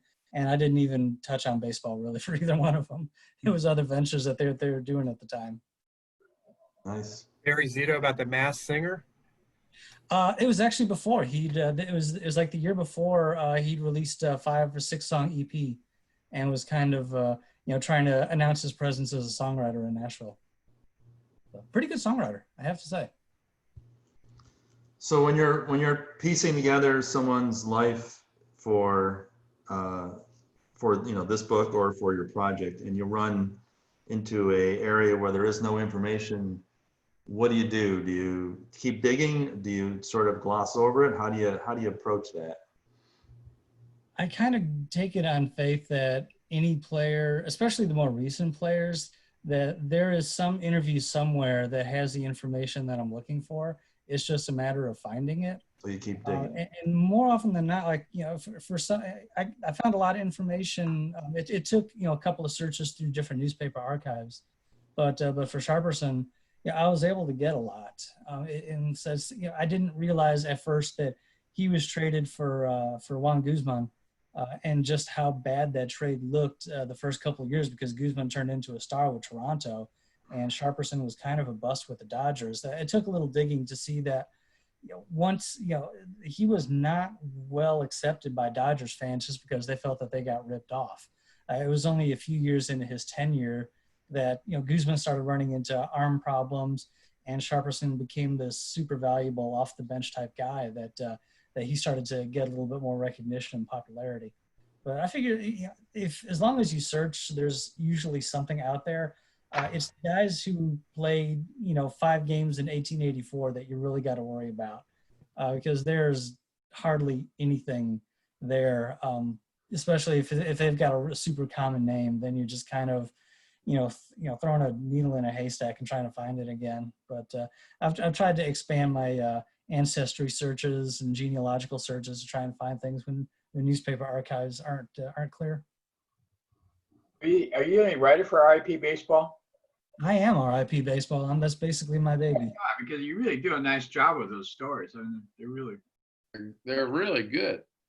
Oh, thank you. It's fun. It's a challenge to, especially when I go to these grave sites, to find guys, like I said, that there's not a ton of information on, but I can usually come across some great stories. There's a lot of the game's had a lot of characters in it, and so it's fun to try and find some stories of some of these guys that are forgotten. And I mean, I don't know that people remember now that Dwight Smith was really a good singer, so it's kind of fun to be able to bring some of that stuff back to light, and with some of the obituaries that are right now, just to try and give people a sense of who a person was just beyond what their baseball reference line is.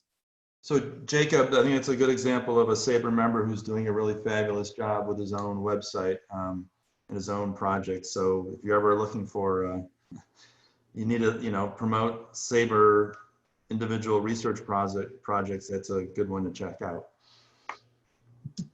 I'm working on the Ramon Avelis one, Bill. So what's that? I got suckered into doing the SABR bio for Ramon Avelis, who just passed away. So it's in the works. Very good. Let's go to Bob Barrier. Bob, tell us who you wrote about. I know you said you did one on Fulton County Stadium. Is that right? That's true. I picked up Scott McClellan's article, written about 6-7 years ago, former member, and expanded it. Scott did a really good job talking about the legality of the move and all the maneuvering the move from Milwaukee, and some of the basic history of the stadium, Hank Aaron's home run, and all of those things. And I expanded on that and dealt a little bit with the architecture of the stadium. We have a section called a functional arena or a concrete donut, whether it was criticized for its aesthetic appeal and lack of it. And I also dealt a little bit with the launching pad issue and discovered where that first developed in the early years of the team in Atlanta. And then looked into whether or not it really was the most launching of the launching pad stadiums. And what did you find? Statistically, I believe that in the 31 years of the stadium, it's third beyond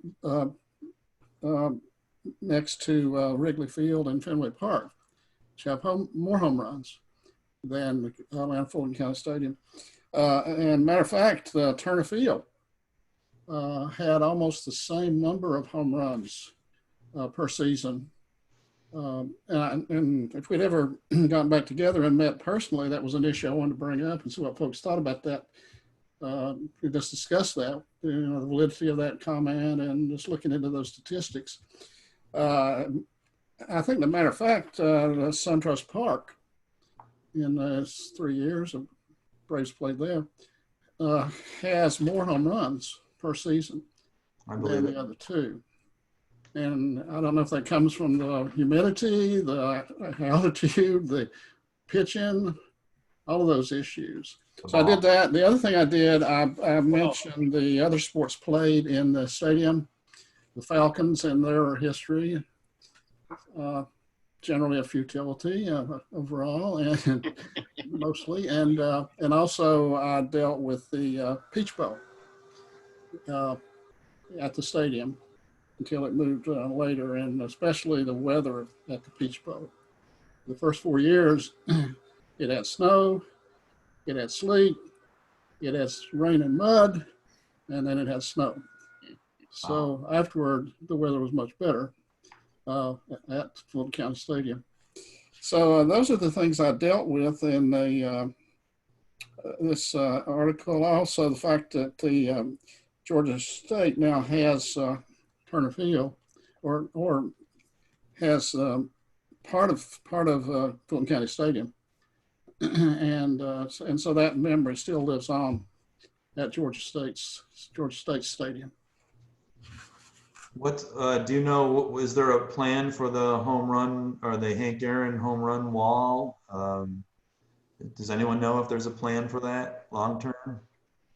Because right now it's in the parking lot, right? Aren't they going to build a ballpark, baseball field on the old footprint? That's part of the Georgia State Stadium. I think the wall actually is part of that.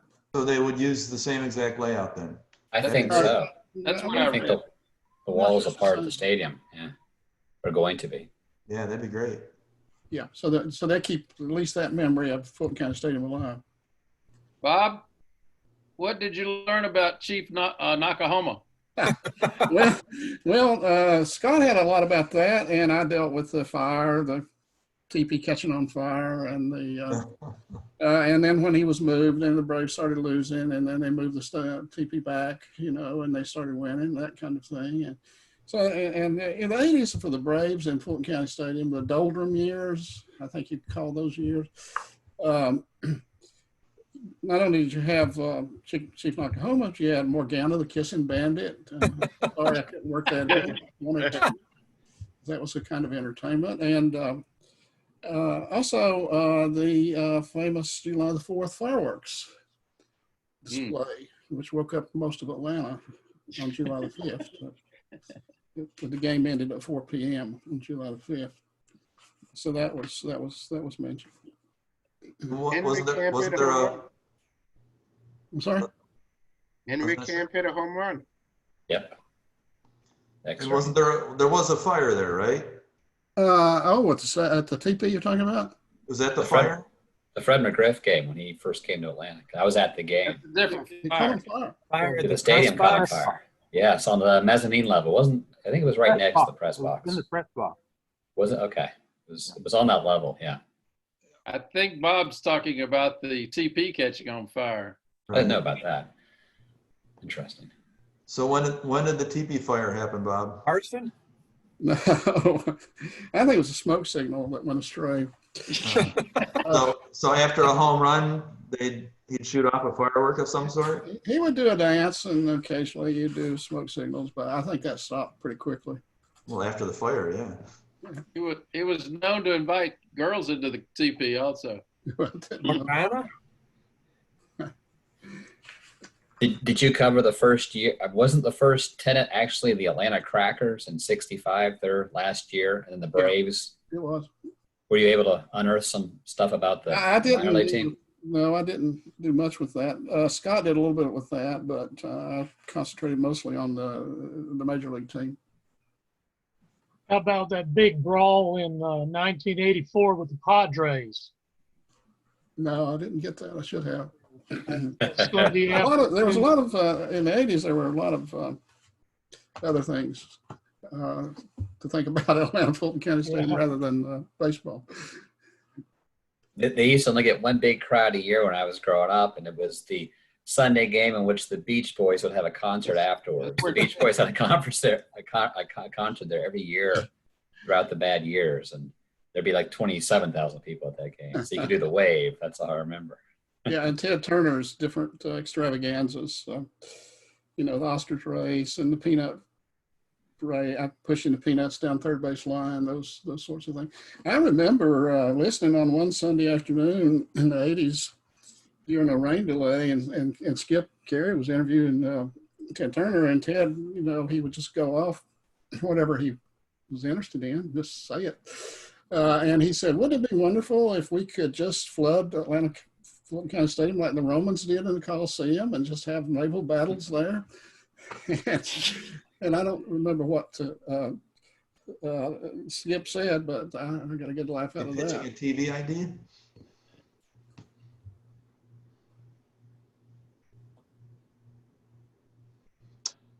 Okay. All right. Any other questions for Bob or Sam or anyone else? Anything coming to mind? Craig, I'm not really identifiable here. I'm still stuck as owner and can't change it, but I'm Jack Zerby. I did a bio and a game. Oh, cool. And I'm sort of a distant member too, and not as far as Colorado, but I'm in Western North Carolina. I did Brian Coates. Okay. Probably the least recognizable name on the 95 Braves. He was only up for 10 days in the middle of the summer when Justice went on the disabled list. But then I also wrote the July 4th game when the Braves took over first place for good in 95 and then coasted the rest of the way in. Did you Coach? Tell us about the July 4th game. Who was it against? And the Dodgers. And the Dodgers were in their own pennant race. And we all know how poorly the Braves do generally against the Dodgers, whether the game's played in Atlanta or in Los Angeles. But the Braves were rolling out of a series win in Philadelphia where they cut the margin down. They were tied with the Phillies going into the game when the Phillies lost in Pittsburgh in the afternoon. The Braves game was in the night of July 4th. And Blauser had been having a slump for about a month, but he broke out with a bloop single that drove in the winning run in that game, and that got them going for the rest of the year. who was on the mound for Atlanta? The fifth starter was who was the fifth starter? Glavin, Smoltz, Avery. Who? Not Kent Merker. No, I'm thinking of someone else. No, I guess I should have looked at that before, but they won 3-2 in the late innings, and Blauser finally got out of his slump. I don't know who. And the player you wrote about, say his name again? Brian Coates. And was he a prospect? Do you remember him at all? Was he a prospect? Was he a journeyman?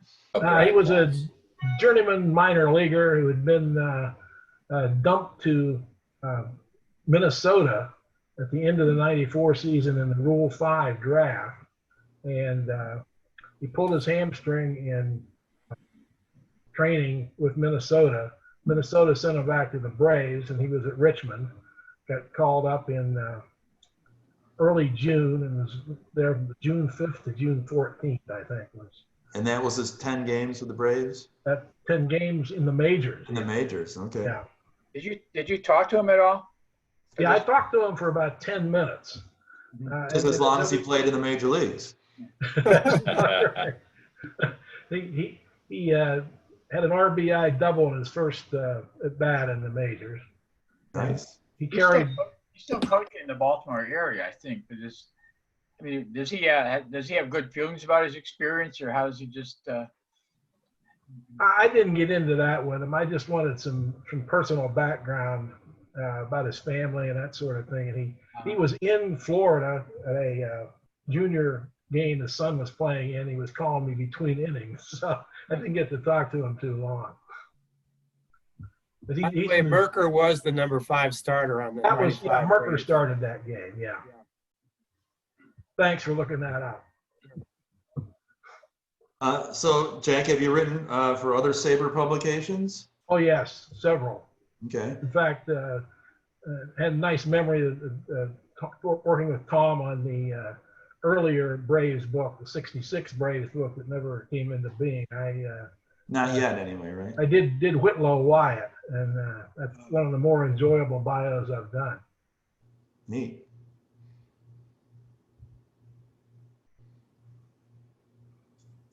Okay. I was going to say, I also did a bio for that book that never got published, and it goes back to Bill's point about you need to, they're transferable, because I wrote on the elusive Rico Cardi, and by the time I had finished it, we realized we weren't going to do that book, but Rico ended up in another book. I guess it was God, which one was it? I guess it was the Athletics, maybe. I don't remember which one. Anyway, it got published, but not as a Brave book. So, yeah, why it's on the website, and if there's ever a book done about a certain period for the Dodgers, he'll be in there. Well, that's a good question. Are all of these biographies ever written? Are they also transferring into the bio projects, or are they separate from bio projects? No, the reason the whole thing started was to generate biographies for bio projects. So every one of them eventually gets the bio project. There's a certain lag time. Usually, some of them come out earlier. We had a situation that just came up this week, actually.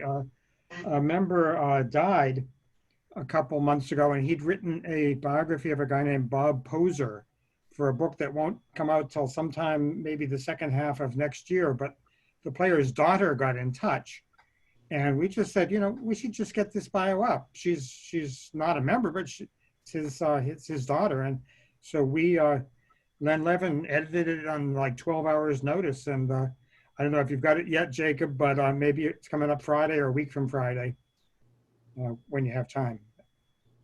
Yeah, it might actually be up now. I'm not sure. Okay, yeah. How far along did the 66? One of the bios I wrote for this book was Jimmy Williams. I always call him Jimmy just because. That would be accurate. Yeah, somebody else that knew him began working on the biography, and he got pretty far along on the biography, and then he got word that Jimmy didn't want a biography of him written, and so he just stopped naturally because he was friendly with him. But he shared some of the information with me. I couldn't find anybody else, so I just ended up writing it myself. Was a little intimidated at the prospect, but I've done a few of these bios now. I did get it done, and I don't know if he's seen it yet, and maybe he's okay with it or not. I think he's been ill. Bill, on that one, I remember when you told me about that, and we did a little searching on the internet, and we found a very good article that was done by a writer in Houston after he took over as manager there, where he went into great detail about his life and all, and basically you could use that to fill in what Jimmy wouldn't talk about. Yeah. So let me ask then, if say a biography had already been written and it was already imported in the bio project, would then that get transferred into a book like this? Yes, that's a good question. One of the things that we look at when we consider a book of this sort is how many biographies have already been written. As I mentioned at the beginning, it was Scott Bush's idea to do this book. And then the first thing I did is I looked up the roster of players to see how many already had bios. We have sort of an informal rule that since the goal is to build up bio project, if as many as a third of the players already had bios written, we probably just wouldn't do that book. We'd do another book. It's usually more like 20% and fewer is what we hope for. That's why there'll never be there probably will never be a SABR book on the 1927 Yankees. It's kind of an obvious book to have a team to have a book about, but so many of them are already written, it wouldn't be adding that much. Gotcha. Terry's in the building. Hi, Terry. Wake up, Terry. You're on mute, Terry. Howdy. I forgot all about this. My son and his girlfriend came up for dinner, and I forgot all about it. Sure. Be that way. We forgot all about you, too. All right. Well, we've actually had a good hour and a half conversation on this subject. I think it's been very enlightening. I think we learned a lot. We got to see each other, which is good. And I really want to thank all of the people that were outside of the chapter that joined us. It was very, very nice for all of you to join us. So let's try to do some. Let's try to do some. Do you want to do some trivia, Tom, or do you want to hold it? Or I know Dave Washburn also has trivia. David, what do you have? Based on time, not too much. For those of you outside our chapter, our Thursday night meetings, we do trivia for at least an hour, sometimes more than an hour. But I've got a few categories here, but I didn't know if Tom had anything about the Braves that he wanted to ask. Well, let me throw a few things out here based on some of the conversations we've already had. How many players ended their major league career with the '95 Atlanta Braves? There were 4 players. 3 of them have been named. Anyone want to take a stab at the 4 players who ended their careers with that team? What I think Mike Sharperson. We already said Mike Sharperson. It has to be Mike one. Sharperson, Bedrosian. Well, Cowitz. Jack Coates, yeah. Yeah, Coet. Okay, there's one other one who was a pitcher.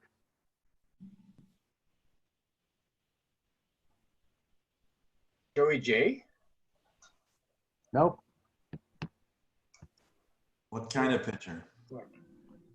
Well, he was a reliever, and that will lead me into the next question. Alejandro Pena. No. We'll go into the next question. What 1995 Braves player or coach or manager was active most recently in pro ball? Ned Yost. Ned Yost was one. In 2019, manager of the Royals. Eddie Perez. No. Oh, smart. Good answer. There are 3. Ned Yost being one. The others were still active as coaches in the minor leagues last year. And one of them is this pitcher who ended his career with the '95 Braves. And the other was an interesting name with that team that we'll get to. Any takers? Isn't Rod Nichols still active? Rod Nichols was the one. Very good. Rod Nichols pitched about 4 games with the Braves that year after about 5 years with the Indians and a year or 2 with the Dodgers. And then he went into coaching, was with the Phillies system for a long time and was pitching coach for the Iowa Cubs AAA team the last 2 seasons. Who knows whether he'll have a job this year or not. And the other one who was active last year was Mike Devereaux, hitting coach with the Dayton Dragons in the Red system. Wow. Devereaux, well, that would lead me into another question too.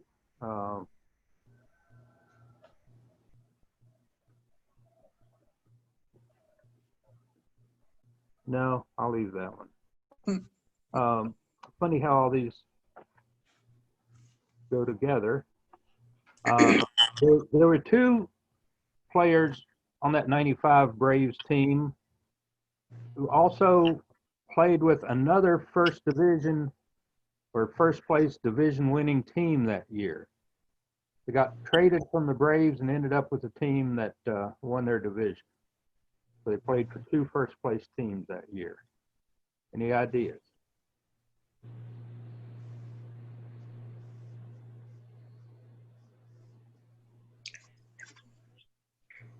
One was they were both pitchers and were traded in the same deal to the Red Sox. Mike Stanton and Matt Murray. Matt Murray. Wow. Matt Murray had been the Braves' second draft pick the year they drafted Avery. The interesting thing about that trade is it was at the end of July, July 31st. The Braves traded Murray and Mike Stanton to the Red Sox for two minor leaguers who never appeared with the Braves in a game. Mike Stanton was just on one of these SABR Zoom sessions within the last 2 or 3 days. Oh, all right. Houston, yeah. He's a broadcaster for the Astros now. Yeah, okay. There's so many interesting interesting things you can get from reading this book. This will be the last question I'll throw out. Okay. Some of these guys are so overlooked, and that's among the coaches. I always found interesting that what two 1995 Braves coaches began their career with the same minor league team in 1959. Not a lot of choices, you know, there's 5 or 6 coaches there, but Bobby Wine? no, Jimmy Williams? no, Leo Mazzoni? no.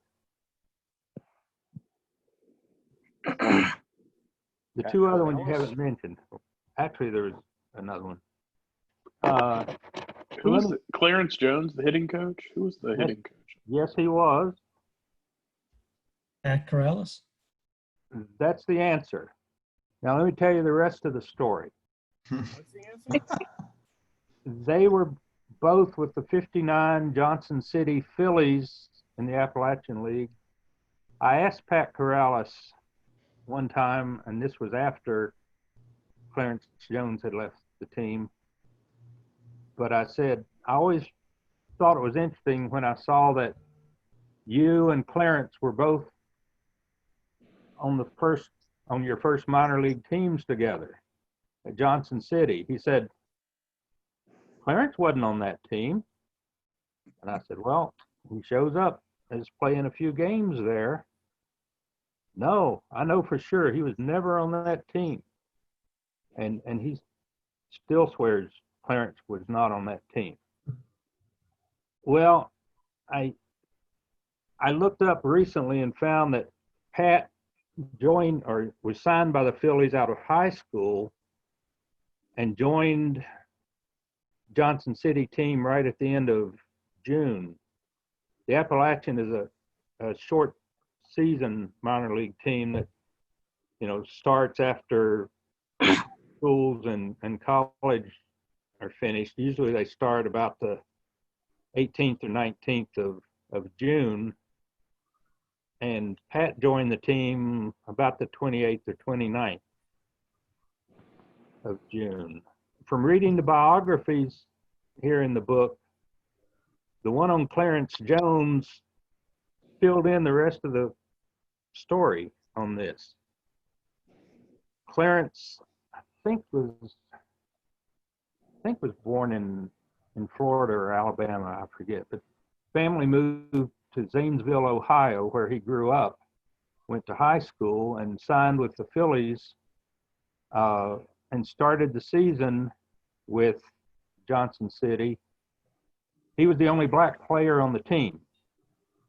And after 3 games and spending a week or so there, he said, I'm the only black player. I can't go where the other guys go. I can't stay in the motels. I can't eat in the restaurants.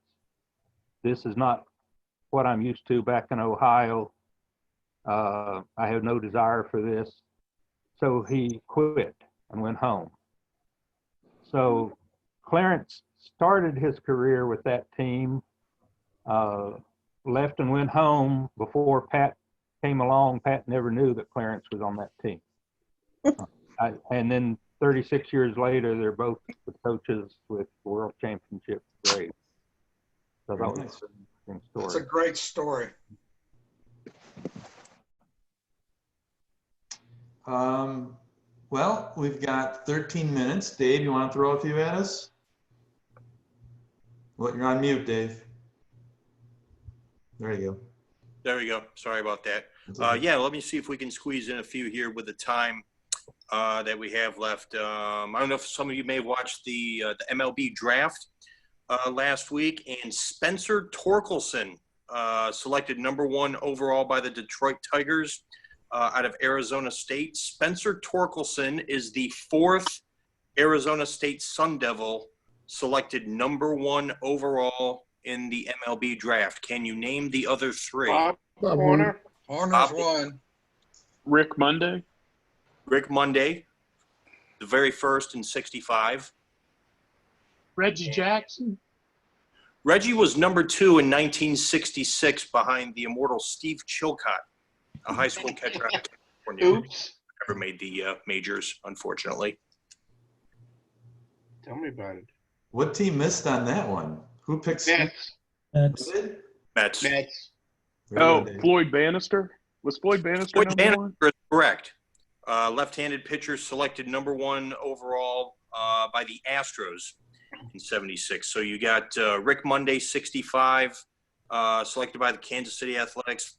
Floyd Bannister, 76 by the Astro, and Bob Horner, of course, the Braves in 1978. Okay.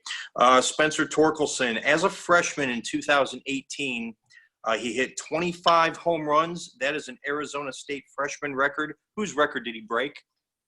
Barry Bonds. Barry Bonds is correct. Barry Bonds, 11 as a freshman in 1983.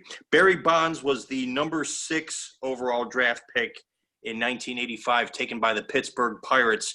There was one future Hall of Famer picked ahead of Bonds. Anyone know who that was? This would have been the draft where B.J. Surhoff went #1 overall. Griffey? No, was Griffey 2 or was he 1?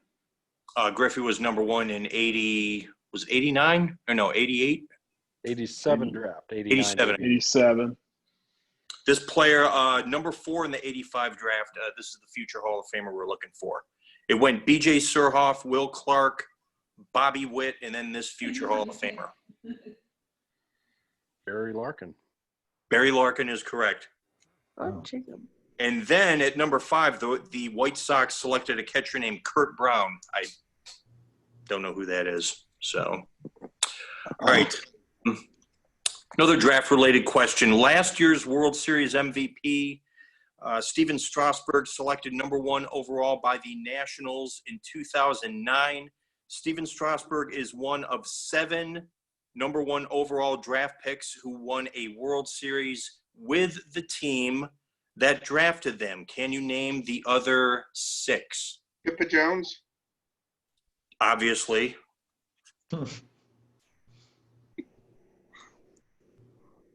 Buster Posey? No, he was 5th overall maybe in 07. Yeah. Derek Jeter? No, he was 6th overall in 92. Oh. Okay, that's right. Reggie Jackson. No, he was #2 overall pick. And we'll throw out some clues here if we have to. Oh. Yeah, I think we have to. The first year, 1980, this high school outfielder out of Crenshaw High School in Los Angeles. Strawberry. Darryl Strawberry. Won a World Series with the Mets in 86, of course. Then 1990, Chipper Jones. And then this 1995 #1 overall pick out of the University of Nebraska. Punter on the football team. Darren Erstad. Darren Erstad is correct. Then 1998, this #1 overall draft pick out of the University of Miami. Pat Burrell. Pat Burrell is correct. Taken by the Phillies, and he was on their 2008 team. And then 2006, this right-handed pitcher, he was actually the winning pitcher in the clinching game of the 2015 World Series. That was the game Matt Harvey was left in for one more inning in the 9th, and that did not work out well for the Mets.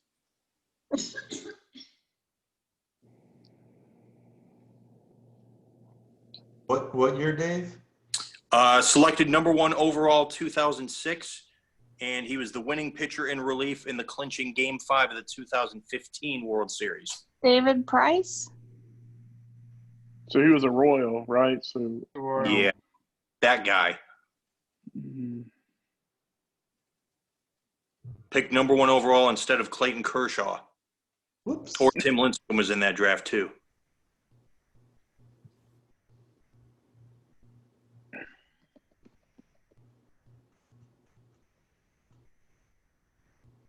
Oh, we've stumped. Saberhagen? 2006? No.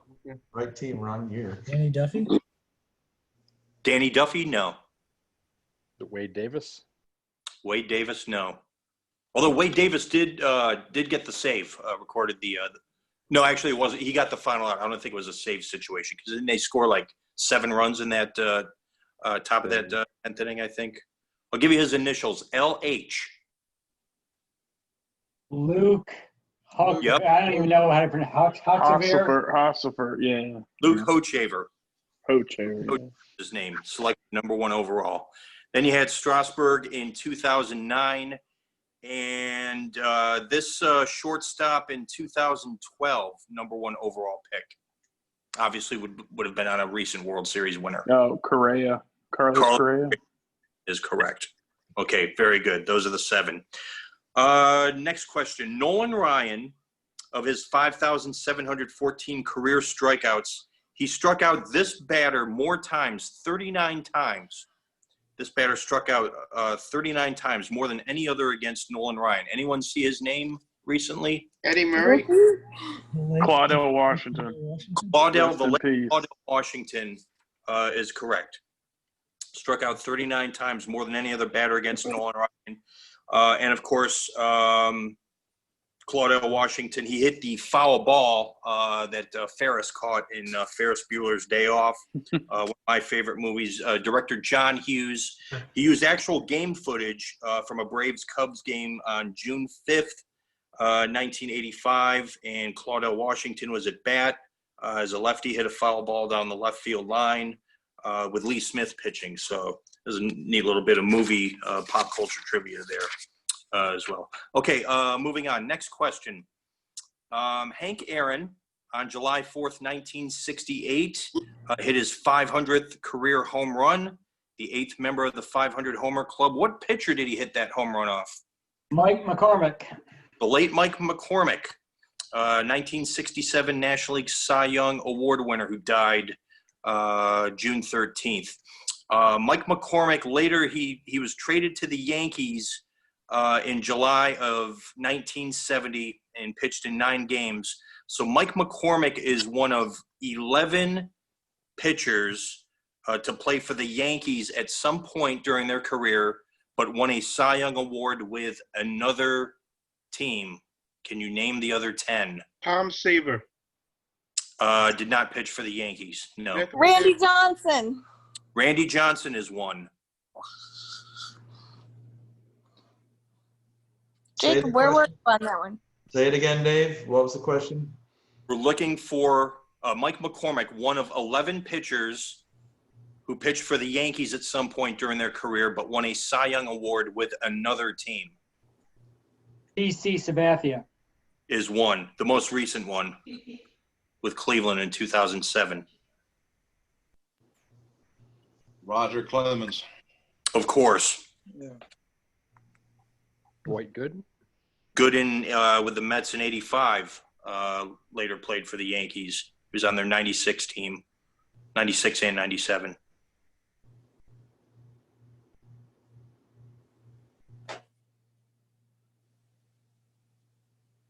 David Cone.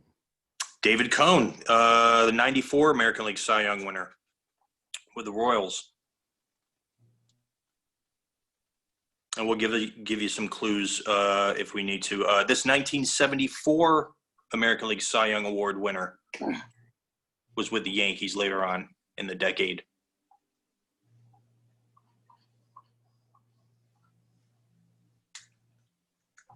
Was on their 70s. Catfish. Correct. Yep. And then this Hall of Fame pitcher pitched with several teams in his career. 1972 American League Cy Young winner and 78 National League winner. And I think he was on the Yankees for part of the 19. Gaylord Perry? Gaylord Perry won. So that leaves 4. This pitcher made, I think, about a dozen or so starts for the Yankees in '85 and was later traded. He was in a trade with Rick Rhoden and the immortal Cecilio Guante. Rick Russell? Doug Drabeck? Doug Drabeck is correct. He won the NL Cy Young Award in 1990 with the Pirates. Let's see. This 93 American League Cy Young Award winner was later with the Yankees and gave up a playoff series-ending base hit against the Seattle Mariners in '95. Is that Jack McDowell? It was Jack McDowell. And then this one who nobody named, but this veteran was with a lot of teams, was the 2005 American League Cy Young Award winner with the Los Angeles Angels. And he made, I think, 28 or 29 starts with the Yankees in 2011. Barry Zito? Not Barry Zito. Hey, Jacob, is this meeting going to end at 9:30, do you think? Will we be shut off? Or No, we can keep going. I don't think there's anything scheduled after this, so Okay. there's no shutout. Okay. And Bartolo Colon is the answer. Bartolo Colon is. Yep. Nice. My next immortal. would have been. I'm going to have to sign off. It is dinner time in Colorado. Thanks for the Wynn. invitation. Enjoyed it. Thanks, Wynn. Thanks, Wynn. Okay. Thanks for Bye, the Terry. Take care, Wynn. Hope we chat soon. And the next category we've got, we call this like onlys, only player with this accomplishment or this feat. For example, if I asked you only player from the losing team to be named World Series MVP, you would answer Bobby Richardson. Bobby Richardson. You'll see how it works here. We'll start with maybe a few easy ones, but they'll get a little tougher, I think, as we go along. Only player to win a batting title in 3 different decades. Ted Williams? Not Ted. George Brett. George Brett is correct. Anyone know the exact year? 79. 76. 76. 80 and 90. 80 and 90. Yep. Batted 333 and 76, 390 and 80, 329 and 90. Okay, next one. Only pitcher to win a World Series game in 3 different decades. Bartolo Colon? No. No, it's a Hall of Ryan. Not Ryan. Whitey Ford? Not Ford. Jim Well, even Palmer. Jim Palmer. Correct. Game 2 in 66, Game 2 in 71, Game 3 in 83, and I think 79, Game 6, he might have been losing pitcher. In Game 2, I think he got a no decision against the Pirates. Speaking of the Pirates, only Pittsburgh Pirate National League Rookie of the Year winner. Tony Pena? Happened in 2004. Andrew McCutcheon. Nope.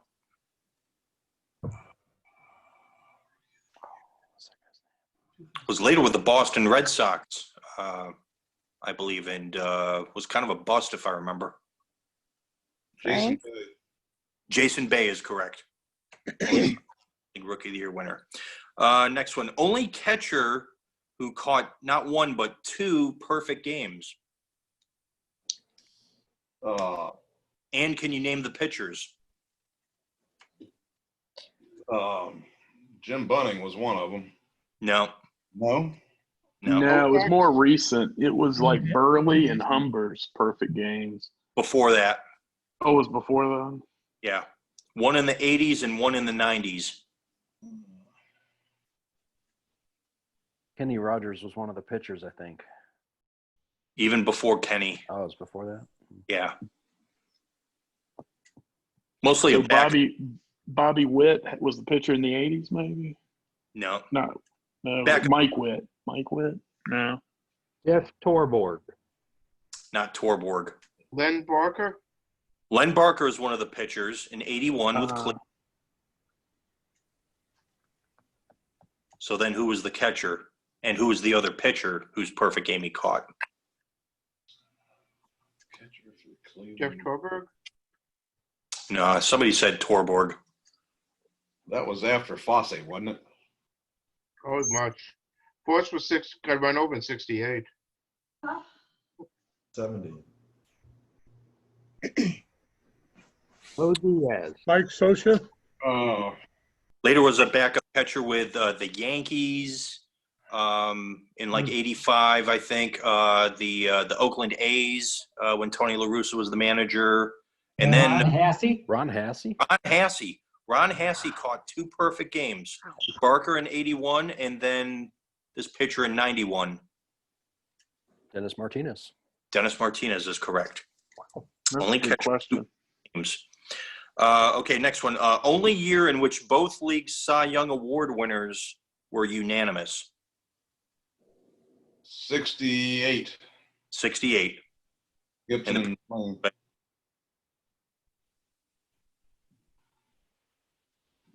Clayton Gibson. Gibson and McLean. Danny McLean.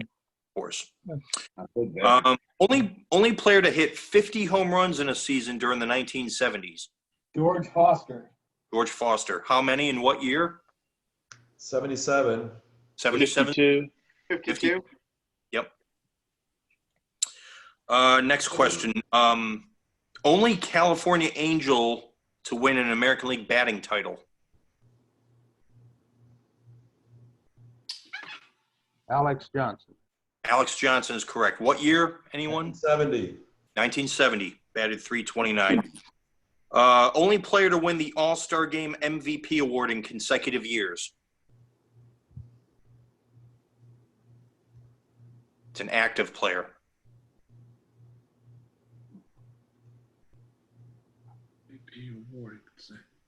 I mean, big name. Don't think too hard. Pujols. No. Trout. Mike Trout is correct in 2014 and 15. Next one. Only batter to hit a home run off Mariano Rivera in a World Series game. Former Georgia Tech Yellow Jacket. Mark Sweeney. No. Nope. This happened in Game 2 of the 2000 World Series, the Subway Series. That was the same game. Roger Clemens, the broken bat that he threw at Mike Piazza. So this happened actually in the 9th inning of this. I think came in with like a 6-1 lead. The Mets put a couple runners on, and this batter, a right-hander, hit one all the way down the right field line, a short porch shot. Is it Jay Payton? Jay Payton is correct. Out of Georgia Tech. Next, only Colorado Rockies National League Championship Series MVP award winner. They've only had one because they've only been to one World Series. Matt Holliday. Matt Holliday is correct. Was that a guess, Brian? He was an educated guess. I knew he was on the team, and he was famous for sliding into the plate and maybe touching the plate and maybe not touching the plate. He still hasn't touched the plate.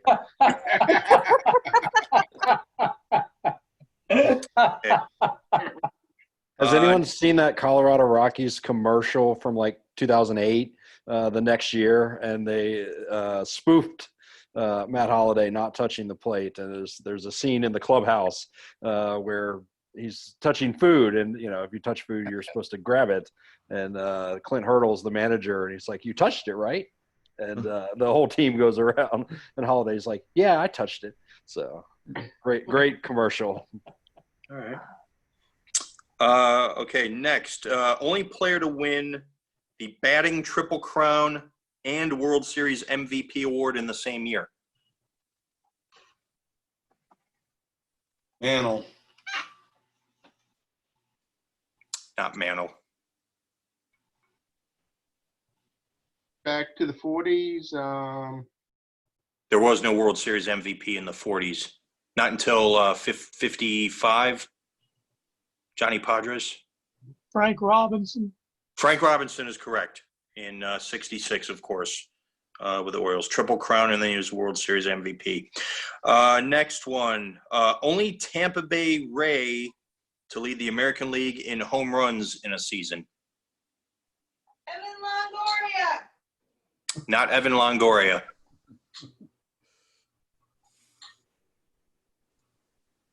I'll give you a clue. It happened in 2000. I'm sorry. Carlos Pena? Carlos Pena is correct. Finished tied with 39 with Mark Teixeira that season, 2009. Carlos Pena. Next, only player to win the All-Star Game MVP award and World Series MVP award in the same year. Derek Jeter? Derek Jeter is correct in 2000. How about this one? Only Milwaukee Brewer to throw a no-hitter. Chris Bosio. Teddy Higuera. Tom, who'd you? Chris Bosio. Chris Bosio? No. Vukovic. Pete Vukovic? No. Happened in 1987 at Baltimore. Wait a second. Did he wind up pitching for the Braves at one point? He wasn't any. Sam Juan Nieves? Yeah, that was it. Juan Nieves, April 15th, 1987 against the Orioles. Only batter to hit an inside-the-park home run in an All-Star game.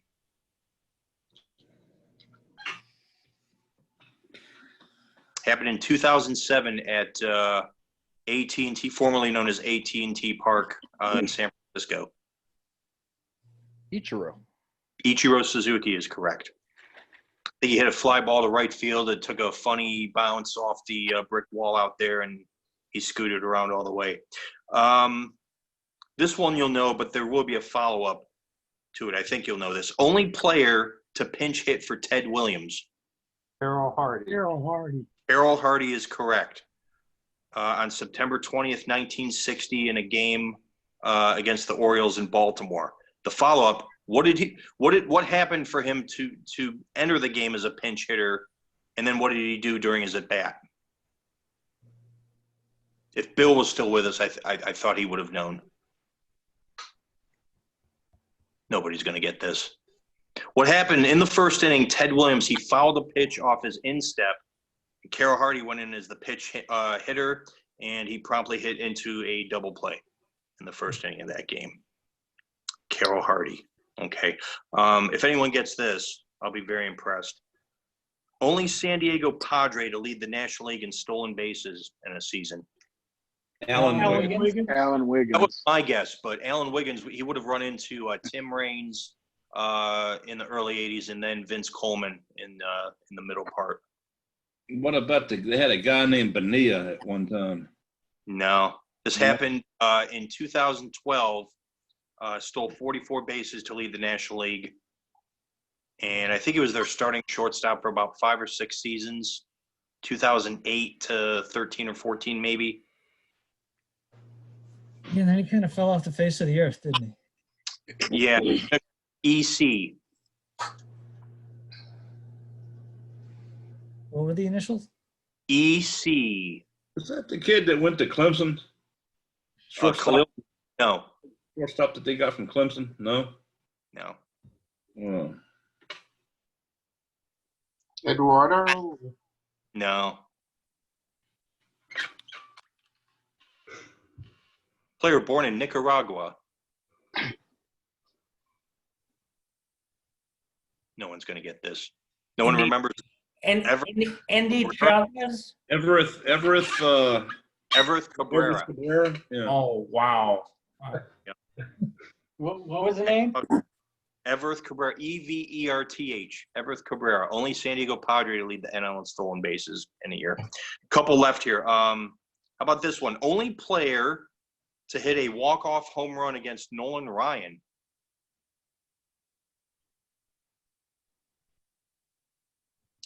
Happened on July 1st, 1985 at Jack Murphy Stadium in the 10th inning of a game. This is tied at 5 in the 10th inning, and this player hit a solo home run.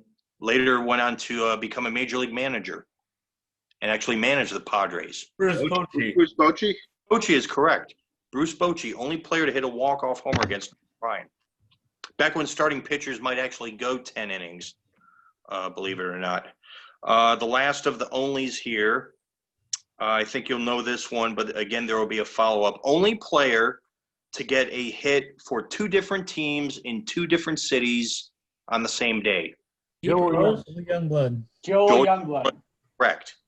Okay. The follow-up question. I'm sorry, who was it? Youngblood. Oh, okay. Who are the 2 Hall of Fame pitchers he got those hits against in the first city and then the second city? Wasn't it Fergie Jenkins? Tom Seaver, one of them. First, the Mets were playing the Cubs. He had a 3rd inning single against Ferguson Jenkins. The day game got on a plane, traded to the Expos, and then they played in this city. And he got came in the game 7th inning single off this Hall of Famer. What year? 82. It was August 4th, 1982. And Topps had a baseball card the following year, which I think I still have around somewhere. Steve Carlton? Steve Carlton is correct. Carlton was the other one. So he got hits off of 2 different starting Hall of Fame pitchers in the same day as a follow-up to it. Let's see, one more here, and then we'll finish up. For the last several months, we've been doing different statistical leaders by decade, most hits by decade, home runs, wins, highest WAR, runs batted in. And this one is going to be, we're looking for the Major League Baseball strikeout leaders by decade. So for the most recent decade, the teens from 2010 to 19, what pitcher had the most strikeouts with 2,452? Kershaw. Scherzer. I was second. Scherzer was first. Wow. Yep.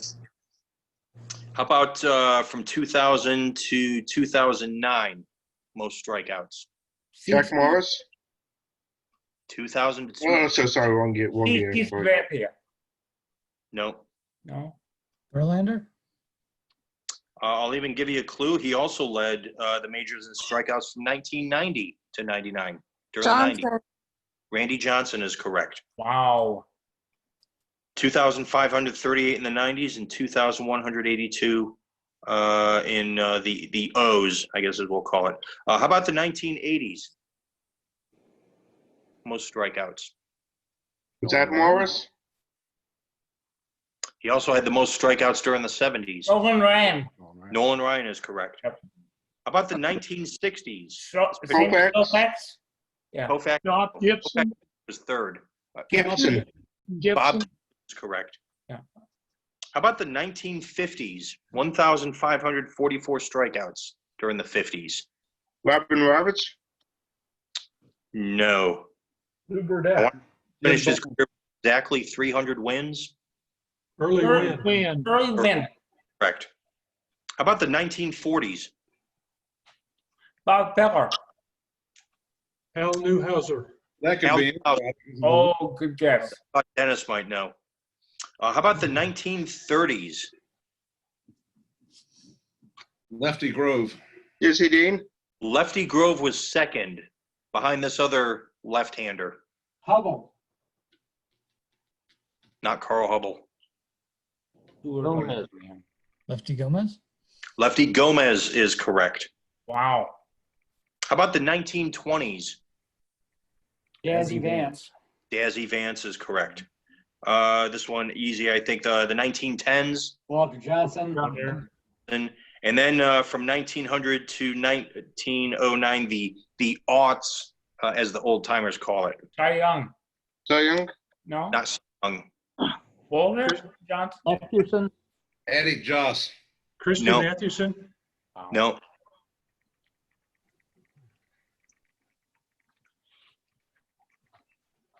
If it was said, I may not have heard it, so I apologize if somebody did answer correctly. You hear Eddie Joss? Yeah, I heard that. Not the answer we're looking for.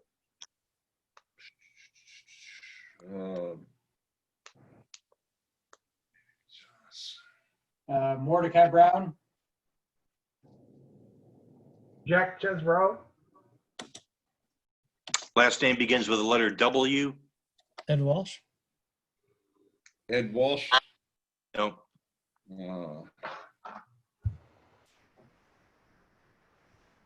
Rube Waddell? Yes. Jacob got it. Rube Waddell. Oh, okay. And that's all I have.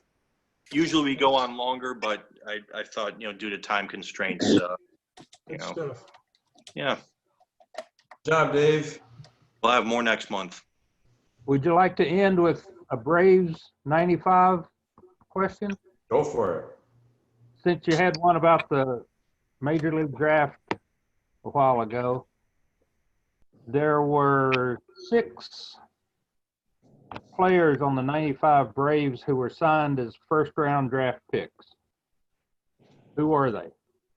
Not the first player selected, but someone selected in the first round. Harry Pendleton? No. Chipper. Chipper Jones, yep. Greg Matt. Glavin? Glavin was second round. Justice. No. Smoltz? No. Smoltz was 22nd round. Steve Avery. Right? Klesko. No.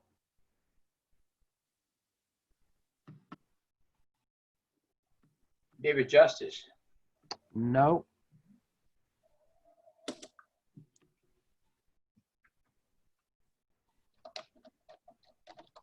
A shortstop, an outfielder, a pitcher, and a guy from Toronto.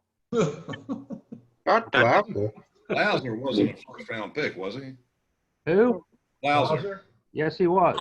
Really? He was a first-round pick? Didn't know that. They had secondary phase then. He was Yeah. the first round in the secondary phase. But Mike Devereaux, was he the outfielder? No. Marquise Grissom. Grissom. Nope. Nope. Ron Gant? Or no, the outfielder they got from Cleveland, Langford. No. Not Langford. The guy that played basketball also. Kenny Lofton. Kenny Lofton. But he wasn't on the 95. He was on the team. He was on the Indians. Yeah. He played in the series, but on the wrong side. Well, didn't the Braves trade? He did play for the Braves one year? In 97. 97. 97. Yeah. That was an oops trade. This guy was an outfielder who was the Braves' #1 pick. In Dwight Smith? 91. Dwight Smith? No. Ryan Klesko. No. Deion Sanders? No. God, we suck. Give up. Give up. Mike Kelly. Who? Mike Kelly. Mike Kelly. Yeah. Oh, yeah. He was the #2 out of Arizona State. Yeah. He was supposed to be all world and Yeah.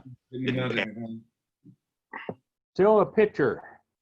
There's a pitcher who was the #1 draft pick of the Braves in '86. Kent Merker? Kent Merker.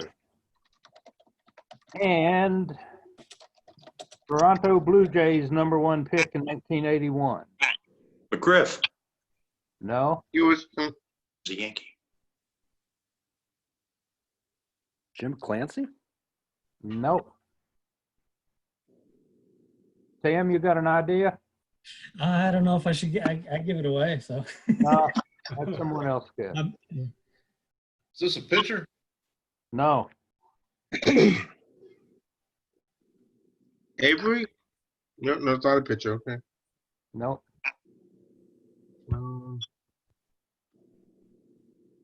Is this one of Sam's dead guys? Was this the backup catcher they had? Charlie O'Brien? Charlie O'Brien, yeah. No, not O'Brien. I think it is Sam's dead guy. You want to guess? Not Chris Benedict. No. Not 95, no. In 1981. Toronto. Okay, Sam, go ahead. Is the immortal Mike Sharperson, guys? Yep. Wow. Okay. He had the what, seven at bats with the '95 Braves, I think it was. Yeah, 7 games, 7 at bats, 1 hit. Had no idea he was a Blue Jays draft pick. Yeah. Yep. All right. Well, okay. I think we're there. Thanks, everyone. Really appreciate it. I think it was a great night. Thanks. That was a lot of fun. We'll see each other again next month, I guess. Hopefully in person. Doubt that. See you Thanks, guys. Greg. Thanks, guys. Thanks, everybody. Thanks. Take care. Good night. If you haven't got the book, get the book.